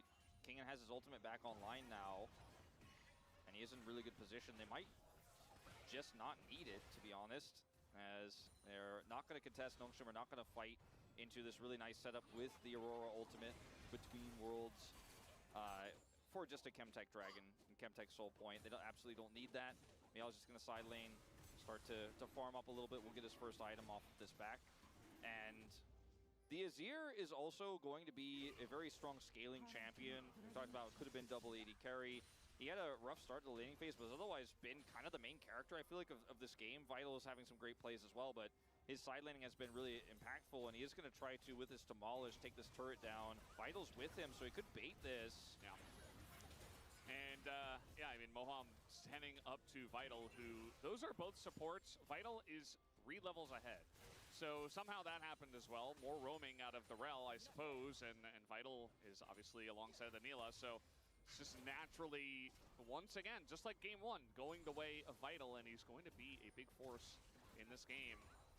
And D+ looking for the punish here, and Vital and Jiwoo are a little bit cut off, so I think they just really need to give this, I mean, not give up the turret, but just let it go for now. They can get it later. It's basically like 2 autos away from death. D+ with a big rotation up. This means Mihail, who does have teleport, is going to actually be able to counter map, cross map, get the bottom turret here. So good macro here from Nongshim in this neutral game where not a whole lot is happening. They give up the objective. They give up the Chemtech dragon, but they're going to get this turret here. They're actually going to get both ultimately. See how well they defend the Herald. Yeah, they just feel like they can't really, especially with 2 of their guys out on the map, but it's 2 turrets for 1. Yes, DK did get the middle tier 1, which is more valuable. As that is, yep, he's invisible, and now he's not. Jiwoo just gonna flash to get away, and thankfully he has that flash this time. But now Meganar coming on in, King and no ult available. Mihail is very much alone though, so not really able to keep anyone around and interested. Yeah, there's not really much he can do. It was a nice idea there. Didn't teleport forward either, and it's kind of greedy to stay bottom and continue to push into that inner because it was at full health. They'll take the 2 turrets here for Jiwoo's flash basically in the mid turret. Mid turret's still relevant as we saw from Kingen's flank there. You know, if that mid turret's down, you can go pretty deep. You have that additional map control and look for picks. It's just weird because we haven't really seen anyone play the Aurora as Kingen's playing it in this isolated game here where you're just constantly fishing for those angles. But with the map control they had, it is definitely a good idea. Senna is very immobile, does have the Edge of Night and the Cleanse. But, I mean, obviously team fights are where it's going to be at, but finding these other opportunities is really huge as well because the ultimate, even without Malignance, is on a relatively low cooldown. See, it's almost back up already. Both of our top laners going for that Cosmic Drive second in all 3 Aurora games we have had, so it seems like that's just the build of choice today. I mean, it's really strong. Yeah. And the extra stats, the movement speed is really helpful for closing the gap to set up that ultimate. So, you know, more ultimates versus better ultimates, you know, I guess is the argument here. Yeah. I mean, it feels just very much like an Aurora item, so we're not too peeved about that one. Yeah, I think it's totally fine. We were critical of it a little bit in the first game, I think, but watching it in action now, a few more games, I'm starting to come off on my Malignance high horse a little bit, you know, Valdez. I'm feeling pretty okay with it. Yeah. And we've kind of hit a lull stage. He's doing it again. Kingen is waiting. He's got a Mega Cone right next to him. doesn't even really want to use that. He's just trying to stealth on in and engage. And, I mean, it makes it very difficult for anyone on Notion to really just stand there. And that's going to give them a chance now with 6 Void Grubs to hit the inner of the mid lane, as now the Neil ultimate is going to lock Moham in place, but he is Rel. Will he be tanking enough? The answer is no, as now we still have the flash ult engaged from Sylvie, and now a massive divide comes in from Fisher, catches 2 of them, forces so many of these ultimates to come out, but now we got the huge cage coming on down. Mahia looking for the engage, and he gets it on the 3, but the damage not quite coming through just yet for Notion. Finally, they get 1 in the trade, but Aiming and Kingan still alive on the backside. Yeah, that was a very, very close fight there. Ultimately, Nongshim ended up getting the better end of the kills, but the turret still goes down. I feel like if D+ didn't get the turret there, you'd feel really rough about how that one all turned out, but it's Aiming who actually helped secure it there. In the end, they get Moham. They end up living through Kingan's engage, but it was a very, very scary setup. As Moham really wants to set up for this demolish into finishing off the turret, and then Ju comes through and takes him, or locks him up. And then when Kingan shows up here, he's got the ability to then lock them down on the exchange, because it looks like initially, okay, he's going to die here. He W's out of the Emperor's Divide, and outside of Fisher's, Zhonya's there. Look at this cage. It's getting massive amounts of value. And then Mihail, yes, it's a ton of CC here, but the follow-up damage is light there, and Kingan and Aiming will still get out. So ends up being a 2-for-1 there, but they get the inner turret, so extremely valuable for D+. As a one-team fight now, it means that Inhibitor is just up for the taking. Yeah, and we're just going to TP into this Chemtech Drake fight. Feels like DK are very much saying, we want to take all these Chemtech Drakes down. We don't want to allow you to hit that soul mark, or the soul point mark in this case. Nongshim, looks like they do want to fight it. I mean, at this point, I feel like both teams wouldn't be too sad to go for a fight. Mihail's about to hit his Mega Gnar. Could be denied here. Huge play from Mihail, who now has his Gnar bar set, and Kingan's out of the fight for now. Yeah, he could just, you know, zone Kingan away. They do not really have Kingan for now, but now the Maokai ultimate is going to be coming in. Sylvie does dodge it. He is on top of this. It is just a flip, and it goes to Lucid. As the smite not there for Sylvie once again. We get a big sweep on the disengage, but this true shot barrage into the Aurora ult is just disgusting. As now the damage is coming through. Fisher will fall, the Nila will fall, and DK are looking for more. Kingan with that mobility is going to find Vital, gives the kill over to Showmaker. That's 3, and the Drake to DK. I mean, they kept Kingan out of the fight for so long, and by there I mean Mihail did, but it cost him a lot. And then when he shows up, you've got the Aurora ult, you've got the True Shot Barrage, and a big buster shot from Showmaker as well. Everything lining up. I thought the idea of pushing the Aurora out is a huge and smart one, because the comp is so reliant on her lockdown and damage to set up those fights with Lucid's ultimate. But when she shows up, I mean, they kept her out for a while, but when she shows up, the fight is over. It's lights out, and Nongshim now significantly behind, but that's before this Baron goes over. Talked about the mid inner already being down. There's some standing gold they can grab off of the top turret here when they get this Baron, but look at this, Kingan's out of the fight. It's a great steal, or secure, I should really say. I mean, it's basically a 50-50 here. Lucid zoning them away. Fisher is rooted. He takes his opportunity, wins the smite with the smash coming through, and now Kingan's here. And when he's here, he puts us down. True shot. Watch the buster shot as well. Bam. And then Showmaker's just like, all right, how many jumps we get? My work here is done. Jiwoo ends up ulting to keep him at bay for a moment, but it is just done.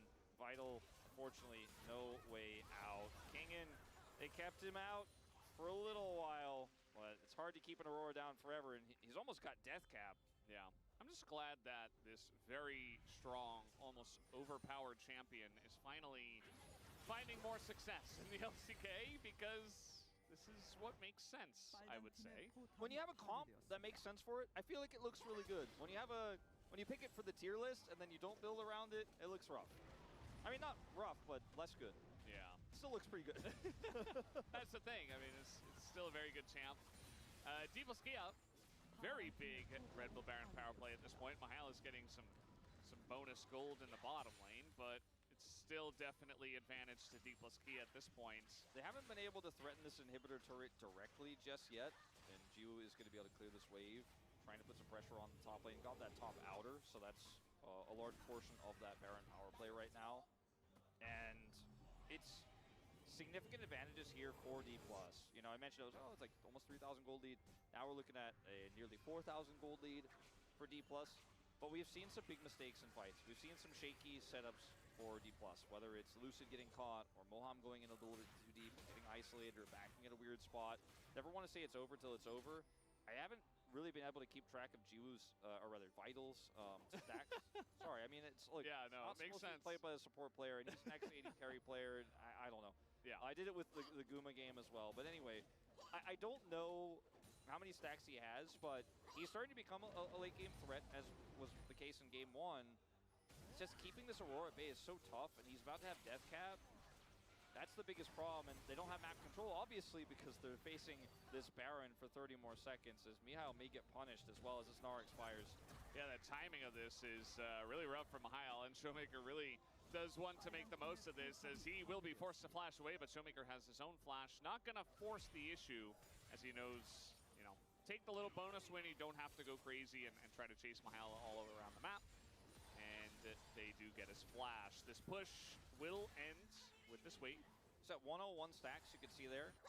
So, has quite a lot, but not quite the massive amount he had in game 1, but there's still a lot of time for him to get them. And it's still a good amount of stacks, don't get me wrong, and he has been stacking quite well. 103. Yeah, there you go. So, zoom in. Baron, they weathered the storm on that. Yes, they lost a decent amount of gold, and you can see the gold advantage here for D+ is quite strong, but they kept their inhibitors alive. The Azir still scaling up a little bit. Gnar going to be relevant in team fights if he can set up his Gnar bar like we saw in that last big fight. I do think this is still winnable for the side of Nongshim, especially if D+ make a mistake, or if they can catch Kingen, because Kingen keeps going on these wild flanks, and that's great, especially when you have this mid turret down. He's able to find a lot of success with his ultimate. But if you get caught by a Sejuani ult while you're trying to set up for that flank, while you're trying to set up your ultimate, and you get blown up, and that's out of the fight, it gets a lot easier for Nongshim to utilize their competition. Yeah. Fisher very much going for a tanky build. Win for Zanya second, is going for the Abyssal Mask, I would assume, third. And Vital's taking some big damage. I mean, at the end of the day, aiming is still on Ezreal, and he hasn't had this huge pop-off game that he had in game 2, but he's still extremely bad with this BT. He's just being consistent, and he's positioning well. He's level 16. Yeah, the BT is going to be empowered by these Chemtech Dragons, of which they will now have 3. Yeah. So even if he gets hit by a few Azir autos, some Sand Soldiers, you can just kind of walk it off and heal up real easily. So I feel like he is in a really good position to carry these team fights that Kingen sets up for him. And D+ are just not letting go of their map control. And Baron is over, but they're not. And they're pushing hard with this Tristana. Showmaker level 17. He has a ton of range as well set up, sitting on 3 items. They get some alone time with these turrets. It is going to be a huge problem for Nongshim, and they're just trapped in their base. It's practically a siege. Vital is just trying to pick up each and every soul he can find, stacking to 110 now. But they're going to need to win a team fight. You know, you could defend for a while, but eventually that Baron will respawn. 50 seconds to go. They are grouping towards that, clearing this mid wave, trying to set up some vision. There's only 1 control ward in the inventory of Fisher right now, so it's not like they can set up deep vision. They're too scared to come in here and check these brushes, so they're just going to hang around the Baron. Don't really get massive control. That's a good usage of the Mega Bloom to scry that ward away. Yeah. It is very oppressive when you have a lead with Chemtech Rift to take vision away, because D+ can just use that scryers and take all the wards away. Like all the hard work Nongshim were trying to set up here, it's just now gone. And at the end of the day, if you're on the losing side, yes, you get vision from it, but you don't get to clear wards because you don't have position exactly on the objective. So you saw Sylvie hit a Mega Bloom, and he's like, well, yeah, I can see them. I know where the ward is. That's good information, but the ward is still there. Meanwhile, they don't have too much. Although, I say that, and there are 2 wards now on the Baron, so Nongshim have taken some control back. Mihail has his Gnar bar in a decent spot here, but I don't think he can win this all in. Well, he might try for it. No, he backed away. He has teleport, but not teleport advantage. I'd like this play more if he did have it. His Vital is going to go super low. We'll be able to heal up because he is Senna.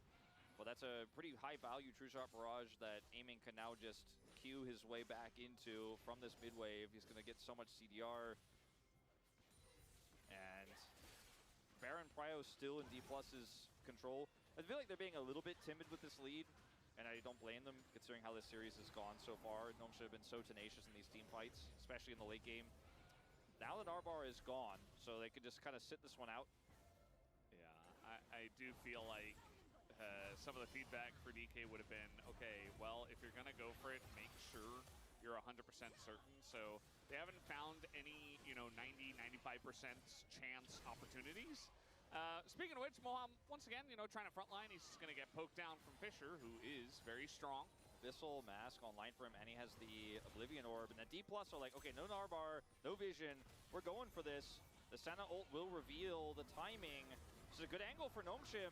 Yeah, the Maokai ult. The Maokai ultimate just denies Sylvie, throws in an ult, but the damage is not there. He gets knocked away by Showmaker as well, and now everybody is in the Aurora ult. It is just a crazy team fight. Nilo will go down. Some big ultimates coming in from the Gnar and the Azir. Fisher's still alive, but he eventually does fall, and that is one of the big pillars of Nongshim right now. DK, they take down the Baron. They take a nice turn fight afterwards. And Vital's just hitting the minions, trying to stop this game from ending. Yeah, just going to try to clear this wave. I feel like if the game state was much closer, that actually could have been a winnable fight for Nongshim. The Buster shot is fantastic. Guarantees there's nothing Sylvie could do.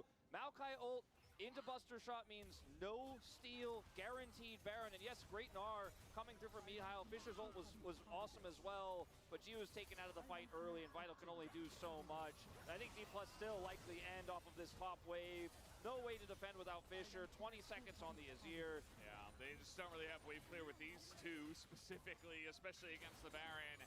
And that should be enough to get the job done as the Nexus is open. Miles going in. He's got a Mega Gnar. He only hits aiming, and he's just being chunked by that very man himself. As Sylvie also going to be locked in. Fisher trying his best. They are desperate, but it is not going to happen. Team plus Kia, they do get across the line and take the series 2-1. After losing that first game, they pull it back. Game 2 definitely looked like a winnable one for Nongshim as well, but Game 3 I feel was the most one-sided D+ controlled game we saw of the three, and Kingen controlled those team fights, got the picks in mid, and even though they try to keep him down, keep him out of the pit, keep him out of those fights, eventually the Aurora will prevail. And once they lost map control, it became so much tougher to play out this composition. The early mid-turret take from D+ really ended up being quite valuable for them. Some good macro, though, from Nongshim. Trading some dragons they didn't care about for top and bot turrets as Kingen looks relieved. Yeah.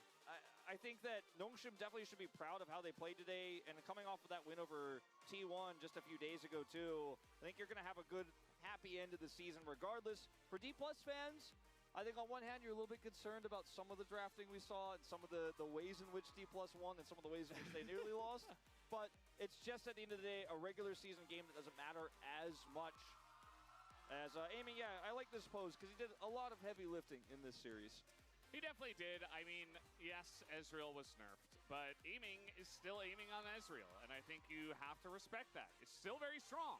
And we see what the True Shot Barrage can still do, despite the nerfs to the Q. I still think that Ezreal is in a really good spot. Looks like Showmaker's not too happy. I feel like his game 1 and 2 weren't the greatest, for sure. And, I mean, that's fair. But, just one of the days, I'm sure he'll get over it. Game 3 also kind of getting punished by Fisher in sides and stuff. Yeah, that's true. Not that it was his fault. It was just really clutch and unusual decision-making from Fisher as well. Like, just saying, no, I'm going to go in point-blank range and ult you here when Showmaker didn't have vision of whether jungler was there or not. Just some really smart decision-making, like this play here from Fisher. It's the way in which he did this. Has the ult from the Senna as well. Yeah. Just very clean. Like moments like this, you're frustrated as Showmaker because you think you're fine. You think you're safe. Just gets outplayed. Kingen, though, stole the show for me. And I think a lot of it was Aurora, but I think a lot of it was Kingen as well. I voted for him in this one. The team fights are all about him. Even the delayed ultimates that we saw in some of these, like this one, they're so impactful. Good Buster shot from, support stuff. No, I mean, yeah, it was good Buster shots from Showmaker. I mean, bustering them into the wall is... This one, too, pushes him back. Yeah, no, he denies the smite. And look, Showmaker Showmaker should not be disappointed with his performance. I think he's disappointed with the fact that he wasn't the main character, and I think that's kind of a Showmaker-ism, right? A lot of the time over these last few matches, they've gotten the wins, but he hasn't been the guy. Unfortunately for him, the guy on the squad right now is aiming. Yeah. So, and Lucid kind of enables everybody. Sometimes it's Showmaker, but most of the time it is the Ezreal player. It is good to see, though, when they're giving the resources to aiming, he's getting the W's, he's being a little bit more consistent in the mid to late game. And not the E's. Yeah. Yes, not the E's. The W's, yes. Yes. The W into the Q, W into Q, Q, And then right click. Yeah, at the right time. But Take it slow, says Lucid. yeah. Calling out the focus Gnar. Go for the fight. Take it slow. We definitely win. Yeah.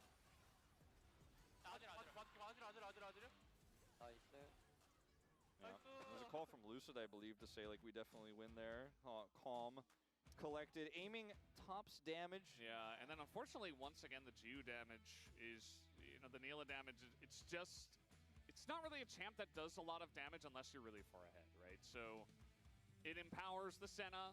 He does get some engages, but unfortunately, we haven't really seen him pop off in a big fight or anything. It's ironic that, I was saying Jiwoo for the Senna because of the AD carry, but Vital is the true AD carry. Senna is the support engaged champion. Yeah. And she supportively gives experience. Yeah. The Neela, yeah. That gives experience to the Senna. The Neela ends up being, I feel like a smart pick in this draft. Gave him a lot of bot side prio, but didn't work out as well as they would hoped. I still think it was a solid draft. I thought it was a great game plan coming into this one for Nongshim. I think they should be pretty happy with the result overall. Yeah, at the end of the day, Nongshim did get a win against D plus Kia. They stopped that loss streak after 20 losses in a row in games. So they got that done, but DK take the win anyway. We are done here for the first series. Let's hand it over to the space to break down this one. Thank you very much, Valdez and Wolf, for that great cast. It is 3 games of action, and D+ take the long route, but they navigate their way home with the victory. And again, much needed there for them as they are continuing their playoff push. Welcome back to the space, Digon alongside Ox and Chronicler. And guys, similar drafts here, game 1 and game 3, but different execution here, and Aurora.